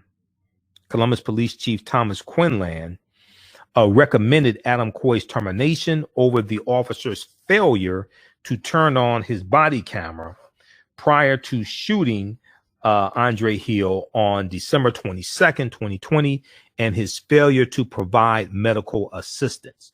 He was terminated over his failure to turn on his body camera prior to shooting Andre Hill and his failure to provide medical assistance. Now, Columbus Police Chief Thomas Quinlan's recommendation was upheld by Columbus Public Safety Director Ned Pettis Jr. following an administrative hearing on Monday, December 28th. Pettis noted that Quinlan's presentation of evidence was, quote unquote, indisputable. Okay. Columbus Public Safety Director Ned Pettis Jr. noted that Columbus Police Chief Thomas Quinlan's presentation of evidence was indisputable in a statement announcing the discussion. Announcing the decision. Quote, the actions of Adam Coy do not live up to the oath of a Columbus police officer or the standards we and the community demand of our officers, end quote. The shooting of Andre Hill is a tragedy for all who loved him, in addition to the community and our decision of police. and our division of police, I should say, end quote. Now, Brian Steele, vice president of the local lodge of the Fraternal Order of Police, confirmed to NBC affiliate WCMH that Officer Adam Coy was fired on Monday. A union representative for Adam Coy did not immediately respond to a request for comment from NBC News. Adam Coy could still face criminal charges in the shooting. Franklin County Prosecutor Ron O'Brien appointed Ohio Attorney General Dave Yost, YOST, as a special prosecutor to conduct an investigation of Andre Hill's case. The Fraternal Order of Police has previously released a statement urging calm until the investigations into the shooting are complete. While the statement did not mention Adam Coy by name, it did say, quote, every citizen, including officers, deserves due process, end quote. Usually if it's a situation where the officer is like totally innocent, Fraternal Order of Police would have said that in the statement. Usually if it's a situation where the officer is like totally innocent, they wouldn't say we're calling for calm and until the investigations to the shootings are complete. They say, no, the officer didn't do anything wrong. They say, no, the officer didn't do anything wrong. The officer feared for his life, blah, blah, blah, blah, blah. Quote, this is what accountability looks like. Police Chief Thomas Quinlan said Monday following Pettis' decision. The quote, the evidence provided solid rationale for termination. Mr. Coy will now have to answer to the state investigators for the death of Andre Hill, end quote. All right, so Andre Maurice Hill was a guest of the homeowner and had not committed a crime when two officers approached the garage he was standing in around 1:30 a.m. last week. Both officers who interacted with Hill failed to activate their body-worn cameras until immediately after the shooting, a violation of department protocol. Okay, so check out this article here from NBC News. So, first step, this is towards the beginning of this whole process. So firing is the first step. Next step is to indict them on charges, arrest them, have a trial, convict them based upon the evidence, and then sentence them to prison. Ohio officer who fatally shot Andre Hill in Columbus is fired. This is from NBCnews.com, December 28th, 2020. Let's see, where are we here? Oh, okay. We're going to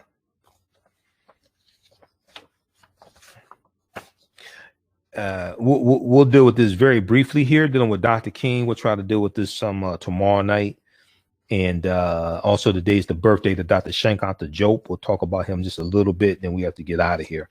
So Black Information News, BINnews.com, had an article from December 28th that I saw. We posted this on our Facebook fan page, the African History Network.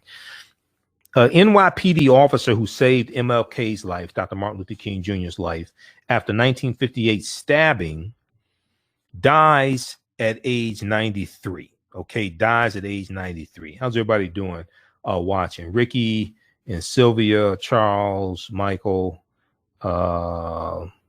just a few of the people watching. Everybody share this broadcast on your social media platforms.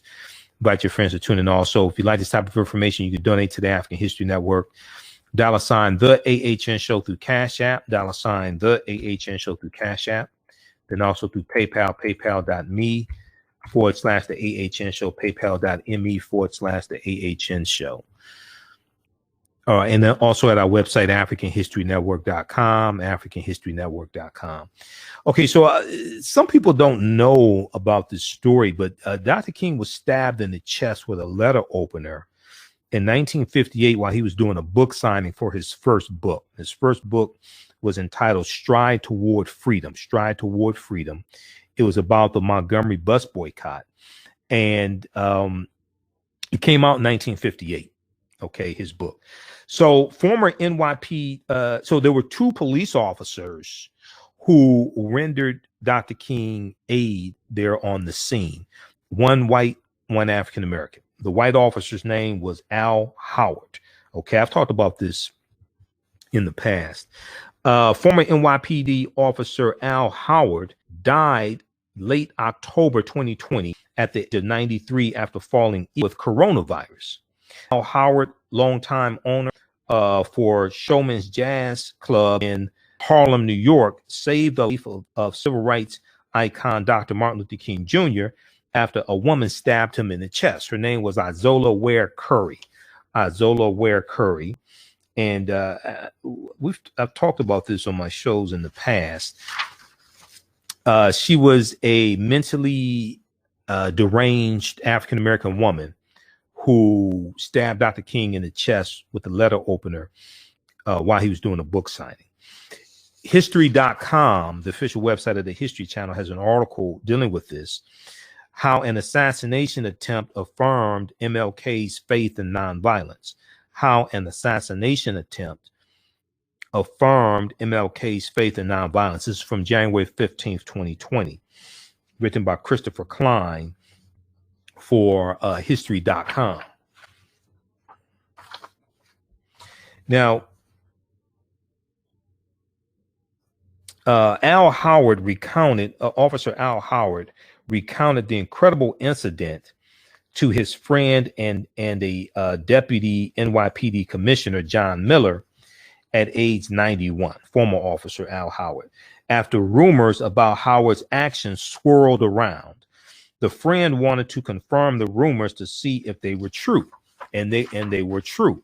On September 20th, 1958, a 31-year-old Officer Al Howard was driving a patrol car with a rookie he'd only met that day, Officer Philip Romano. Officer Al Howard had been 3 years on the job. The two got a call over the radio about an incident at Blumstein's department store in Harlem. Blumstein's department store in Harlem. When they arrived on the scene, they found Dr. Martin Luther King Jr., 29 years old at the time, sitting still in a chair on the second floor with a letter opener stuck in his chest. A woman has stabbed the civil rights leader while he was signing copies of his book, Stride Toward Freedom, which is about the Montgomery bus boycott. According to the report by the Atlanta Journal-Constitution, an advertising executive for the Amsterdam News, a notable black newspaper, grabbed the woman who stabbed Dr. King and held her until a security officer took her. Another woman reached to take the blade out of Dr. King's chest, fearing he might die. But Officer Al Howard and Officer Philip Romano stopped her in time, knowing that the blade was probably keeping him alive because it was reducing the amount of blood that was coming out. Okay. Now, quote, in those days, we didn't have walkie-talkies, end quote, former Officer Al Howard said. He told this to Spring 3100, an internal police department magazine, in an interview years afterwards. Quote, the only radio we had was the one in the patrol car. We were entirely on our own. And believe me, it was some predicament, end quote. Now, in his retelling of the story to Miller, Al Howard said he got to a telephone and called Harlem Hospital. A doctor told them to leave the blade in and that they'd send an ambulance. Officer Al Howard noticed the growing crowd and asked the doctor to send the ambulance to the back of the store. From there, the two officers created a diversion to get Dr. King to the hospital quickly and safely.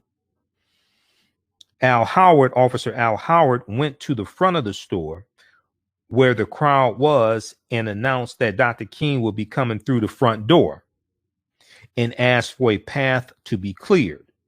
It worked, and Officer Al Howard stayed out front as if he was waiting for the ambulance. Meanwhile, Officer Philip Romano and others carried a still seated Dr. King to the ambulance via the back entrance on 124th Street.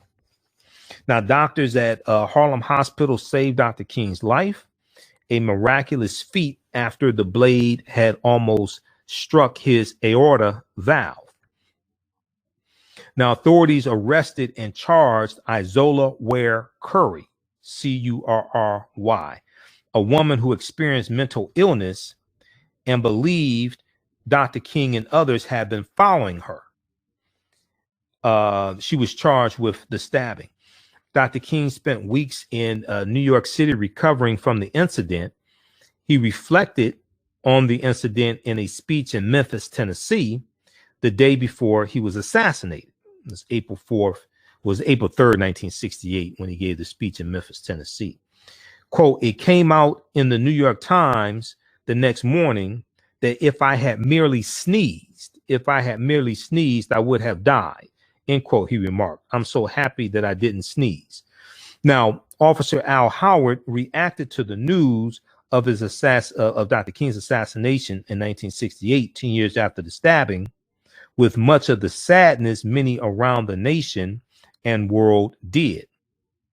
He later retired and became the owner of the Showman's Jazz Club in Harlem. This year, 2020, the renowned club was forced to shut down amid the coronavirus pandemic.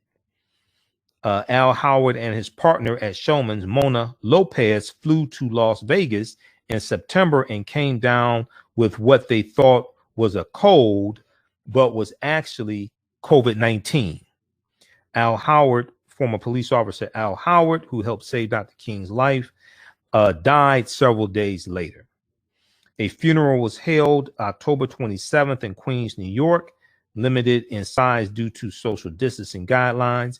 His grandson, Malik Howard, read from an obituary that listed several of his accomplishments, including his heroic efforts to save Dr. King's life. So check out this article here from BINnews.com, Black Information Network, BINnews.com. Check out this article and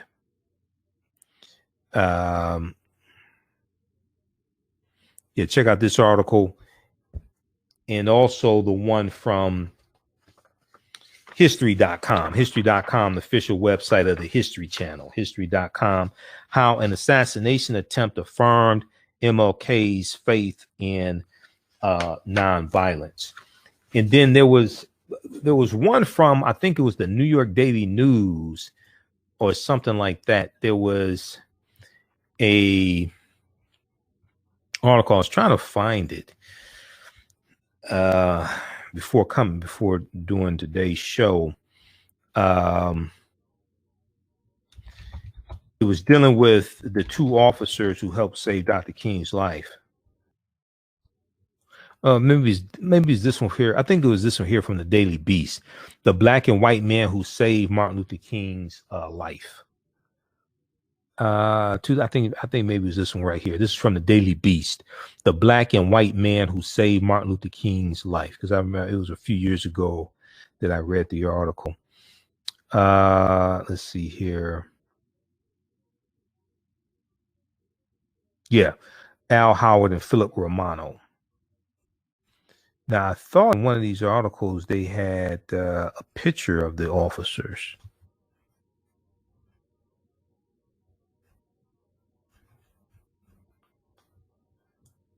Let me look at something here.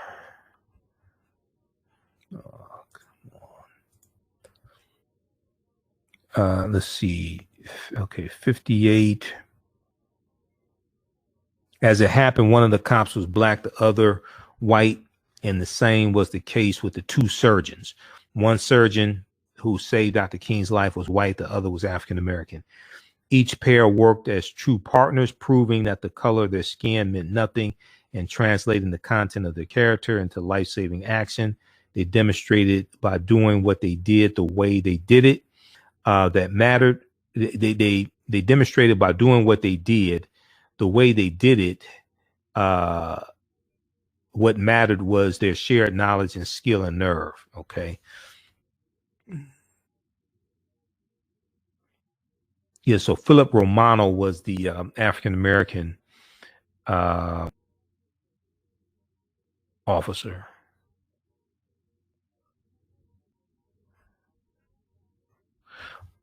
All right, check out this article here from the Daily Beast. The black and white men who saved Martin Luther King's life. The black and men who saved Martin Luther King's life. One officer was white, one was African American, one was white, one surgeon was American also. Check that out, thedailybeast.com, and that is by Michael Lee from August 14th, 2017. Originally published January 20th, 20, updated April 14th, 2017. With blackbusinesstee.com, the messages are clear and meaningful. Keep your business in the black and out of the red. Mind your black business. Know your numbers and plan strategically. Black Business Boss, lead your industry. Support black business, encourage, patronize, and uplift one another. Blackbusinesstee.com currently has products sold in Detroit, Atlanta, Chicago, and Los Angeles, with proceeds returned to the black community. They have a wide selection of hoodies, t-shirts, mugs, hats, sweatshirts that support black-owned businesses. Visit the website blackbusinesstee.com. That's blackbusinesstee.com.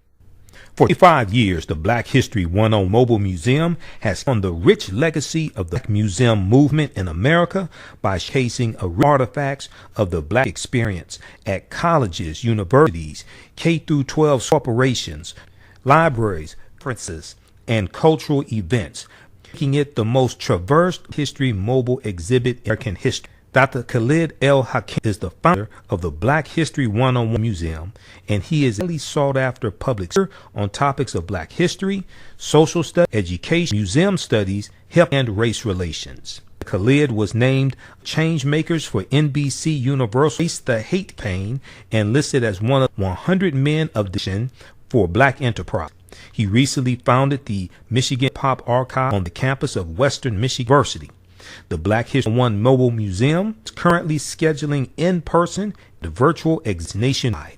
For more, please contact Dr. Khalid Kim directly, 1-645-413-645-197, or website at blackhistorymuseum.com. That's blackhistorymobile.com. You can also email him at history101.com, b101@yahoo.com. You tasted the famous No Frowny Brownie from the Pink Bakery? If not, what are you waiting for? They are vegan, gluten-free, and free of Big 8 allergens. While eating their No Frownies, the fabulous Miss Tabitha Brown said they were very, very good. And if she says that, they are. The bakery is the first black-owned, big allergen baking mix company. Go to thepinkbakery.com, that's thepinkbakery.com, to order their No Frowny Brownie today. Are you ready for a new black? Well, Happy, Pharaoh of Economics in the Development of Civilization, is a brand new documentary that you a new path of knowledge and enlightenment. The Happy films viewers a snapshot of our economic history from the dawn of civilization up until today. Underlying film is the interrelationship between the three essential components of economics, politics, and culture. Happy brings together the brightest and most prolific minds in the field of psychology, history, business, and politics, such as Dr. Leonard Jefferson, James Small, Dr. Julian, Dr. Zahi Hawass, and Sazi, and more. Together, they deliver a message of cooperative economics, financial independence, and a life that we can all be inspired by. The film is on sale now. It's streaming on all digital, or please visit Happy, H-A-P-I, Happy.com. Use for code Happy, AHN, for a 10% discount. Okay, lastly, we'll do this a little bit. We'll try to talk about this some more tomorrow. December 29th, 1923 is the birth date of Dr. Cheikh Anta Diop. Dr. Cheikh Anta Diop, brilliant historian, anthropologist, Grandmaster Scholar Warrior, Dr. Cheikh Anta Diop. And he was an author, a linguist. When you study African history and you study people like Dr. John Henry Clark, Dr. Yusuf Ben Yakinen, you're going to find out about Dr. Cheikh Anta Diop also. Okay. Just a second here. All right, everybody, share this broadcast on your social media platforms. All right, let's continue. So, and let's pull this up here. Blackpast.org has a article about Dr. Cheikh Anta Diop. We posted it on our Facebook fan page today, The African History Network, The African History Network. And let me see, what do we have in birthday celebrations also with celebrities? We posted that as well. Let me take a look at that. We've got, Mekhi Phifer. Okay. So today is the birth date of actor Mekhi Phifer, born December 29th, 1974. He turns 46 years old today. His more notable roles have been as Dr. Greg Pratt on NBC's long-running medical drama ER, and Lim. He played Lim on Soul Food, the movie Soul Food in 1997. And, he played a good portrayal as Lim, but Darren DeWitt Henson, when I think of Lim from Soul Food, I think of Darren DeWitt Henson because of the TV show Soul Food. Fantastic, fantastic show. I still watch it in reruns. That was one of my favorite shows. That was the only reason why I had Showtime. When Soul Food ended, I got rid of Showtime. There's nothing else on Showtime I wanted to see. I had Showtime for Soul Food because when Soul Food on, it was Showtime. Okay. So he also played Mitch in the movie Paid in Full in 2002 and had a co-starring role opposite Eminem as Future in the feature film 8 Mile. It came out in 2002 also. And now 8 Mile is the road that separates Detroit from the suburbs, 8 Mile Road. Now, Mekhi Phifer was a recurring cast member on the Fox crime show Lie to Me in the role of Ben Reynolds before season 3, and also starred as CIA agent Rex Matheson in Torchwood Miracle Day. In 1994, Mekhi Phifer attended an open casting call for director Spike Lee's Clockers, beating over 1,000 others to get the lead role as a narcotics dealer embroiled in a murder cover-up. Mekhi Phifer followed the role with another in the comedy spoof feature High School High, which also starred his former wife, Melinda Williams. Okay. Melinda Williams is going to go on to portray Bird on the TV show Soul Food. All right. Now I didn't know he had been married to Melinda Williams. I guess that shows he has good taste, because she's still fine, Melinda Williams. But in Melinda Williams, I first saw her she was on 2 episodes of The Cosby Show that I know of. One episode, she was a friend of Tempest Bledsoe's character, Vanessa. That was the one. She was the one who was smoking cigarettes in Vanessa's room. Okay. And then another episode, she was the girlfriend of a boy that Vanessa liked. Okay. And so she had 2 different roles on The Cosby Show. And then she's in the holiday, the Christmas holiday movies, dealing with the Littles, I think it is. I think I still got some recorded. I have to go back and finish watching. What is that? What is that called? Merry Little, is that the one? Merry Little Christmas? No, that's not it. That's Kelly Rowland. One of those. I forgot which one, but it's they show up. They have a different one every year for the for Christmas.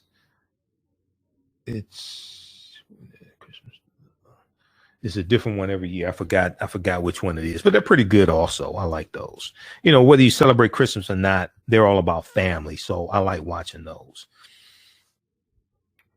Okay, so today's the birth date of Mekhi Phifer.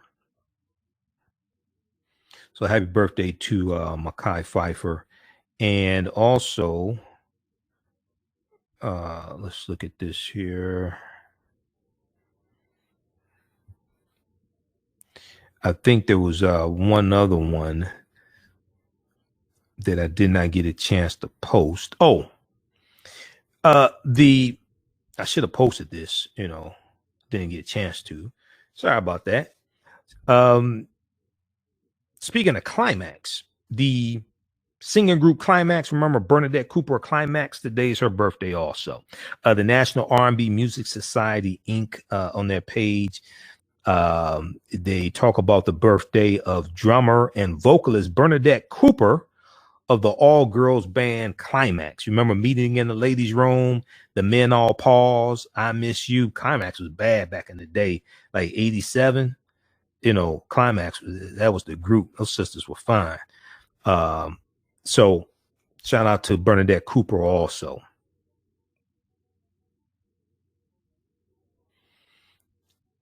All right. Now, Dr. Cheikh Anta Diop is a distinguished historian and Pan-Africanist political leader. Dr. Cheikh Anta Diop was born in Senegal on December 23rd, 1933, to a Muslim Wolof family, W-O-L-O-F, Wolof. That's the high culture or the tribe or the nation, the Wolof, okay? Part of the peasant class, his family belonged to the African Mouride Islamic sect, M-O-U-R-I-D-E. Not sure how to pronounce that. Diop grew up in both Quranic, and French colonial schools. Upon completing his bachelor's degree in Senegal, Diop moved to Paris, France, where he began his graduate studies at the Sorbonne in 1946 in physics. Once at the Sorbonne, however, Cheikh Anta Diop became involved in the African students' anti-colonial movement, where young intellectuals worked for African independence. He helped organize the first Pan-African Student Congress in Paris in 1951 and in 1956. He helped organize the first Pan-African Student Congress in Paris in 1951, and in 1956 participated in the first World Congress of Black Writers and Artists in Paris. These movements laid the groundwork for a growing African liberation sentiment supported by the ideological arguments of negritude, Marxism, and Pan-Africanism. Committed to the richness of African history, Dr. Cheikh Anta Diop's 1951 PhD dissertation looked into ancient Egyptian history and the influence it had on European culture. This is what his PhD dissertation was on, okay? Ancient Egyptian, it was on ancient Egyptian history and the influence it had on European culture. At a time when European cultural superiority was the accepted notion, Dr. Cheikh Anta Diop proclaimed that African civilizations were the inspiration and origin of European accomplishments. Okay, at a time when European cultural superiority was the accepted notion, Dr. Cheikh Anta Diop proclaimed that African civilizations were the inspiration and Origin of European Accomplishments. The Sorbonne rejected his dissertation, yet his work nevertheless received worldwide attention. In 1955, his work was published as A Nation's Negres et Culture, Negro Nations and Culture, Negres et Culture, a publication that would make him one of the most widely known and controversial historians of his era, partly due to the response to the book. In 1960, Dr. Diop was awarded his doctorate by the Sorbonne. That same year, Senegal gained its independence, and Diop returned to his home country. In Senegal, he was appointed a research fellow at an institute at Dakar University, where he set up a radiocarbon dating laboratory. In 1961 and 1963, he created political opposition parties, and these parties opposed the pro-French policies of President Leopold Senghor's government. The parties were Bloc des Masses Sénégalais and the Front National du Sénégal. The Bloc des Masses was banned in 1963. In response to the dissolution of the parties, Diop founded another one, the R&D,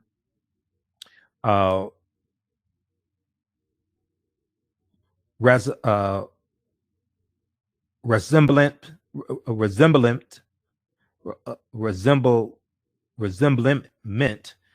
National Democratic in 1976, the R&D.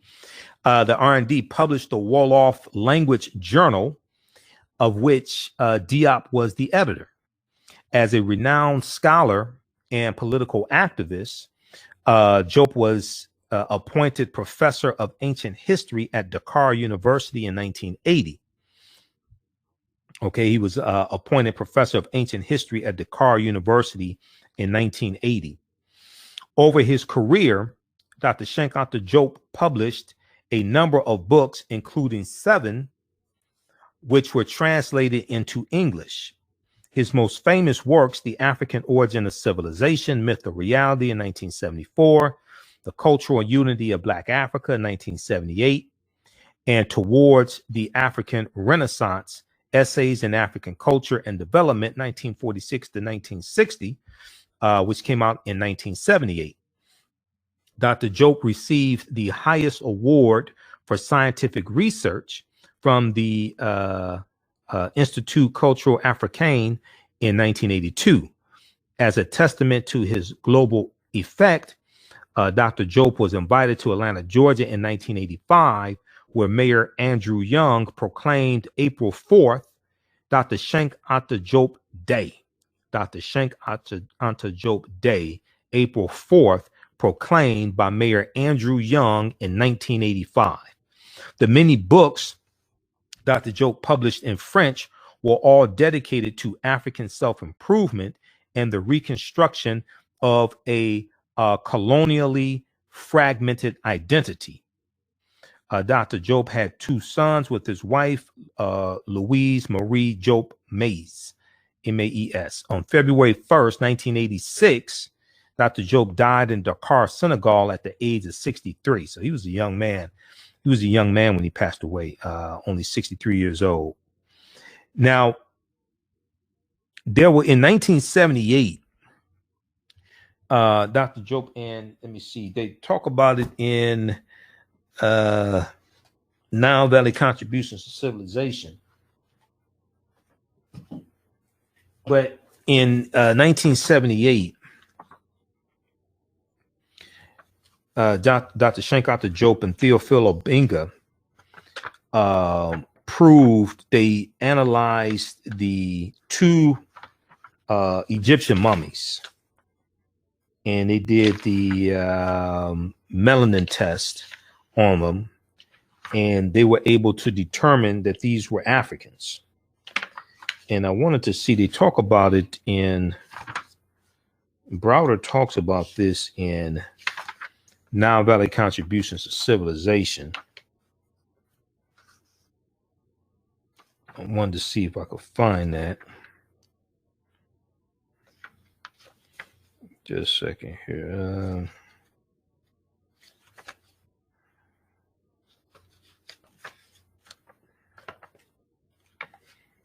But, oh, let's see. Set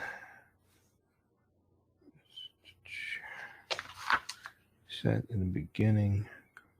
Blumenbach.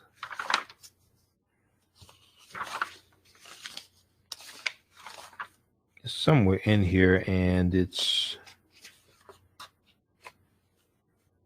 I have to look at another source for it. But, wait, hold on, the General Consensus, UNESCO. Oh, yeah, here we go. Page 20. The general consensus reached, okay, Dr. Obinga's paper was entitled The Peopling of Ancient Egypt and the Deciphering of the Meroitic Script. He provided data which confirmed the existence of substantial linguistic relationships between the ancient Egyptian language and traditional African languages. The papers presented by Dr.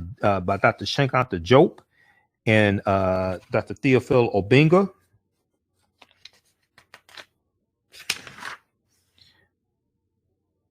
the papers presented by Diop and Obinga were virtually unchallenged by other scholars present, which prompted the following comment by a reporter attending the symposium. Although the preparatory working paper sent out by UNESCO gave particulars of what was desired, not all participants had prepared communications comparable with the painstakingly researched contributions of Professor Cheikh Anta Diop and Obinga.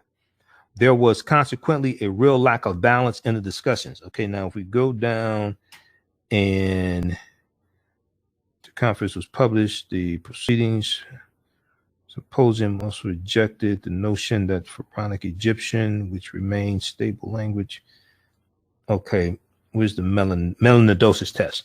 One of the most significant revelations presented at the Cairo Symposium, this is in 1978, was Diop's development of the Melanin Dosage test. The Melanin Dosage test. This one simple test provided the means by which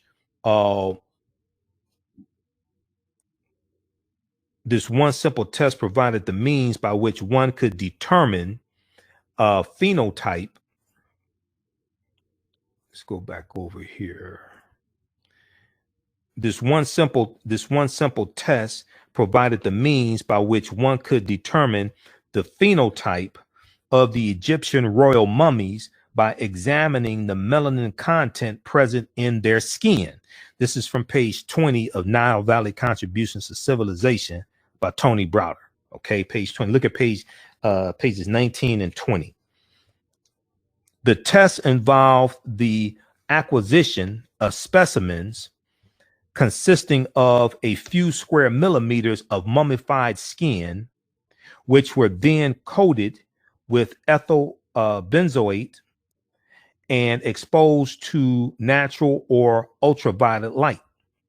This procedure rendered the melanin granules in the skin specimen fluorescent. Okay, this procedure rendered the melanin granules in the skin specimen fluorescent, thus enabling them to be counted by Dr. Cheikh Anta Diop, who stated that the experiments, quote, show a melanin level which is non-existent in the white-skinned races. Okay, that Dr. Cheikh Anta Diop and Theophile Obinga in 78 used the melanin dosage test to prove that the ancient Egyptians were Black African people. Quote, show a melanin level which is non-existent in the white-skinned races.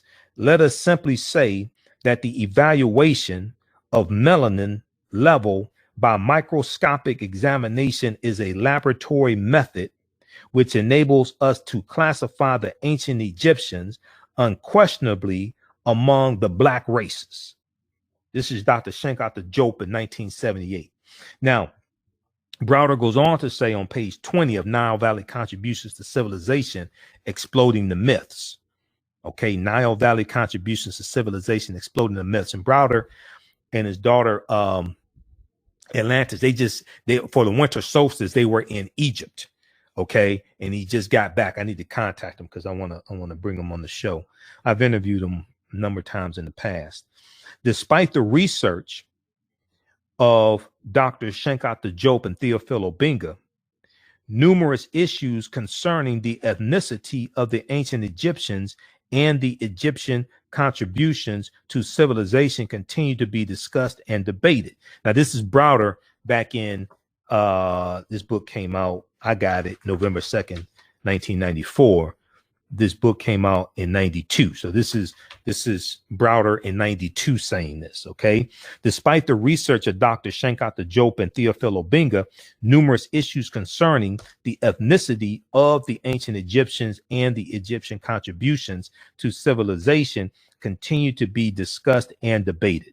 Some scholars will never accept the fact that Africans, black Africans, had anything to do with the development of Nile Valley civilizations and the culture that emerged in the northernmost region of the Nile Valley, Egypt.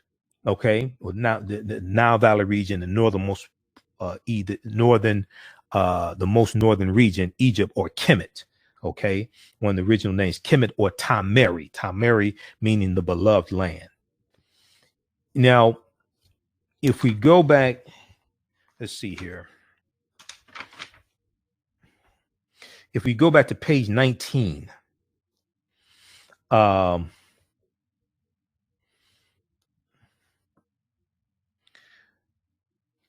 where are we on time? Okay, let's wrap it up with this because, ooh, all right. Between 1775 and 1800, he's talking about the University of Göttingen in Germany. It looks like he's talking about Dr. Johann Friedrich Blumenbach, and Blumenbach coined the term Caucasian in 1779.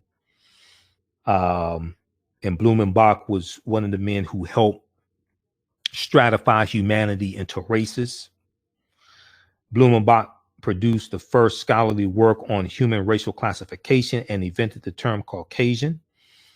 Between 1775 and 1800, Göttingen established the concept of the science of antiquity upon which future universities would build.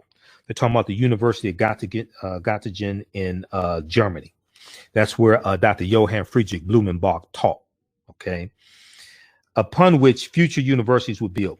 The slanted and distorted research which emerged from this institution, quote, established much of the intellectual framework within which later research and publication within the new professional discipline was carried out, end quote, states Martin Banal. Okay. And he's citing Martin Banal, author of Black Athena, the Afro-Asiatic roots of Greece. The myths that were created at the University of Göttingen in Germany have held sway in academia for more than 200 years. Very few scholars took seriously any theory that conflicted with the accepted belief that ancient Egyptians could have been anything other than Caucasian. Okay, very few scholars took seriously any theory that conflicted with the accepted belief that ancient Egyptians could have been anything other than Caucasian. But in the early 1970s, these biases were these biases were scholarly, intellectually, and scientifically challenged by two sons of Africa, the late Senegalese multidisciplinarian Dr. Cheikh Anta Diop and his associate from Gabon, Dr. Théophile Obianga. Dr. Cheikh Anta Diop and Théophile Obianga both presented papers at the Cairo Symposium, which unequivocally destroyed the myths of Black racial inferiority. From January 28th through February 3rd, 1974, the United Nations Educational, Scientific, and Cultural Organization, UNESCO, United Nations Educational, Scientific, and Cultural Organization, also known as UNESCO, sponsored the symposium, which was held in the capital of Egypt, Cairo. The symposium was attended by 20 of the most prominent Egyptologists in the world at the time, who assembled to debate, among other topics, the race of the ancient Egyptians. Dr. Cheikh Anta Diop was a brilliant scientist who held degrees in Egyptology, physics, linguistics, and anthropology. He was regarded by his contemporaries as the Pharaoh of African Studies. Dr. Cheikh Anta Diop presented a paper entitled Origins of the Ancient Egyptians, and argued irrefutably that there were 11 categories of evidence to support the thesis that the ancient Egyptians were indigenous Black Africans. Dr. Cheikh Anta Diop presented a paper entitled Origins of the Ancient Egyptians. And in this paper argued irrefutably that there were 11 categories of evidence to support the thesis that the ancient Egyptians were indigenous Black Africans. And then Dr. Théophile Obianga's paper was entitled The Peopling of Ancient Egypt and the Deciphering of the Meroitic Script.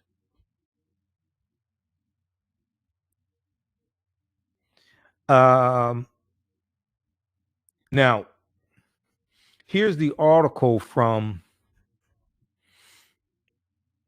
blackpast.org. So that's page 19 and 20 of Nile Valley Contributions to Civilization by Tony Browder. Here is the article from blackpast.org. People can check out about Dr. Cheikh Anta Diop that I cited. It's from blackpast.org. They have some really good articles. This is from June 14, 2008. Here's Dr. Diop in the laboratory in Dakar, Senegal, 1976. He's a brilliant, brilliant scholar. Okay. And he was born December 29th, 1923. All right, now, and this is the name of the article here. Just search for Cheikh Anta Diop at blackpast.org.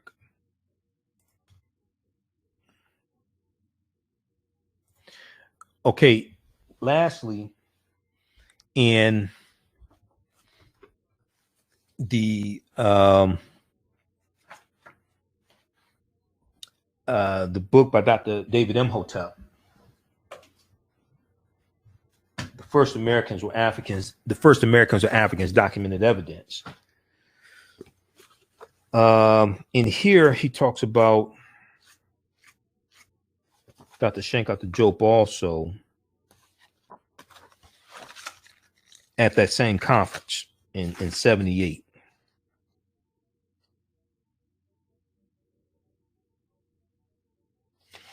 And let me see, is this what I want? What does that mean? Okay, so he talks about the conference of 74 in Cairo. 20 scholars invited. The conference, only 2 were Black, Cheikh Anta Diop and Théophile Obianga. At the end of the conference, all agreed, however, that the ancient Egyptians were Black. The record shows that Dr.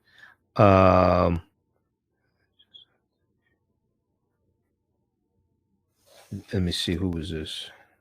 Okay, in the latest example, Dr. Ivan Van Sertima, 1991, mentioned an example of political absurdity that occurred at the 1974 Cairo conference, which was held to determine once and for all just who the ancient Egyptians were. Of the 22 scholars invited to the conference, only 2 were Black.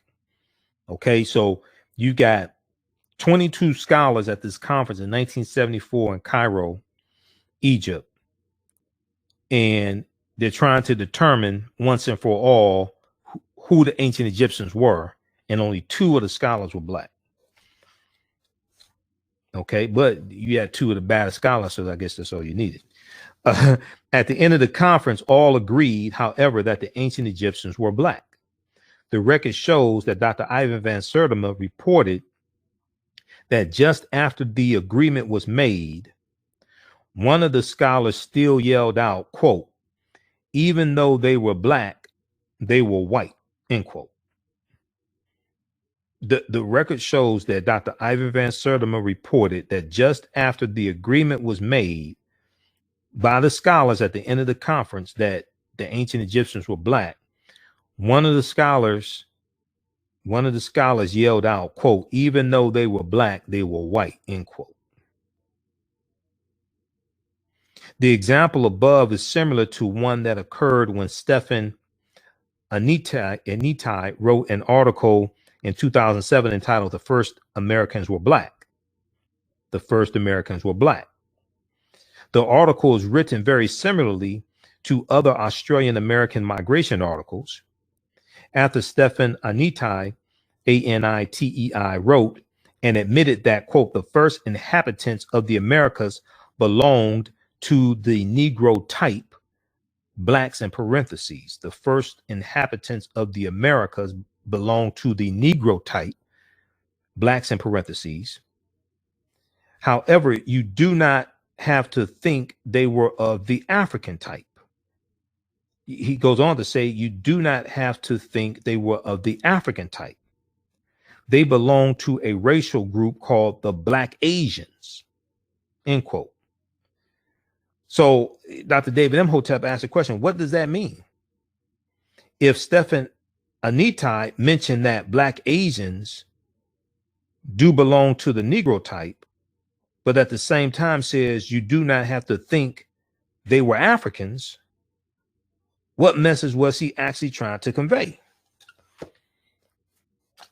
So he's trying to say, well, even though they were Negroes, they weren't really like Black. They were just like, kind of like dark skin. They were like dark Asians. They weren't like black. Okay, they were like dark Asians. They were something other than Black. Okay, they're dark. They were the Egyptians. They were dark, but they were more like dark Caucasians. They weren't like Negroes. They weren't like blackety black. They were like dark skinned Caucasians. Okay. All right. This is what was that, page 12, I think it was. The first Americans were Africans, documented evidence by Dr. David Imhotep. The first Americans were Africans, documented evidence by Dr. David Imhotep.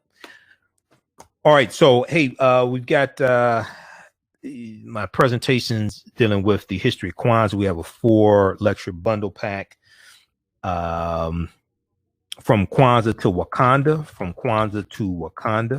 Check that out. It is in digital download format and DVD format. Digital download is $8. DVD is $10. It's available at AfricanHistoryNetwork.com. AfricanHistoryNetwork.com. Also, we just posted the link there as well. And we also have my 3-hour presentation, Ancient Kemet, the Moors, and the Ma'afa, Understanding the Transatlantic Slave Trade, what they didn't teach you in school. Ancient Kemet, the Moors, and the Ma'afa, Understanding the Transatlantic Slave Trade with that's the wrong one. It's Ancient Kemet, the Winter Solstice, and the History of Christmas. Okay, that was the online course that I taught, Ancient Kemet, the Moors, and the Ma'afa. Ancient Kemet, the Winter Solstice, and the History of Christmas. That's the one I'm looking for. Okay, that's a 3-hour presentation. We have that on DVD and digital download also. That's available at AfricanHistoryNetwork.com as well. So that deals with the pre-Christian origins of Christmas. Okay, we do this is a deep presentation. I'm doing a PowerPoint presentation. We deal with the pre-Christian origins of Christmas, and hundreds of years of history, thousands of years of history as well. That's at AfricanHistoryNetwork.com. And then also the online course that I teach, we have it in all on demand. Ancient Kemet, the Moors, and the Ma'afa, understanding the transatlantic slave trade, what they didn't teach you in school. Ancient Kemet, the Moors, and the Ma'afa, understanding the transatlantic slave trade, what they didn't teach you in school. That is a 16-hour online course. Is broken up into 8 sessions. It's all on demand. Watch it at your own pace. That's on sale, $80. Watch from around the world. I'm doing a PowerPoint presentation. We have video clips. We have bonus content. Deal with thousands of years of history. Ancient Kemet, the Moors, and the Ma'afa, understanding the transatlantic slave trade, what they didn't teach you in school. Okay. All right. We'll post that link here. Also, it's also at our website, AfricanHistoryNetwork.com. All right. Look, we got to get out of here. Thanks for tuning in. We're here Monday through Friday, 11 p.m. to 12 midnight Eastern Standard Time. We keep going over. And Sundays, 9 p.m. to 11 p.m. Eastern Standard Time also. Remember, at the African History Network, we focus on educating, empowering, and inspiring people of African descent throughout the diaspora and around the world, because right now it's correct wrong behavior is not over till we win. Wakanda forever. And talk to you tomorrow night.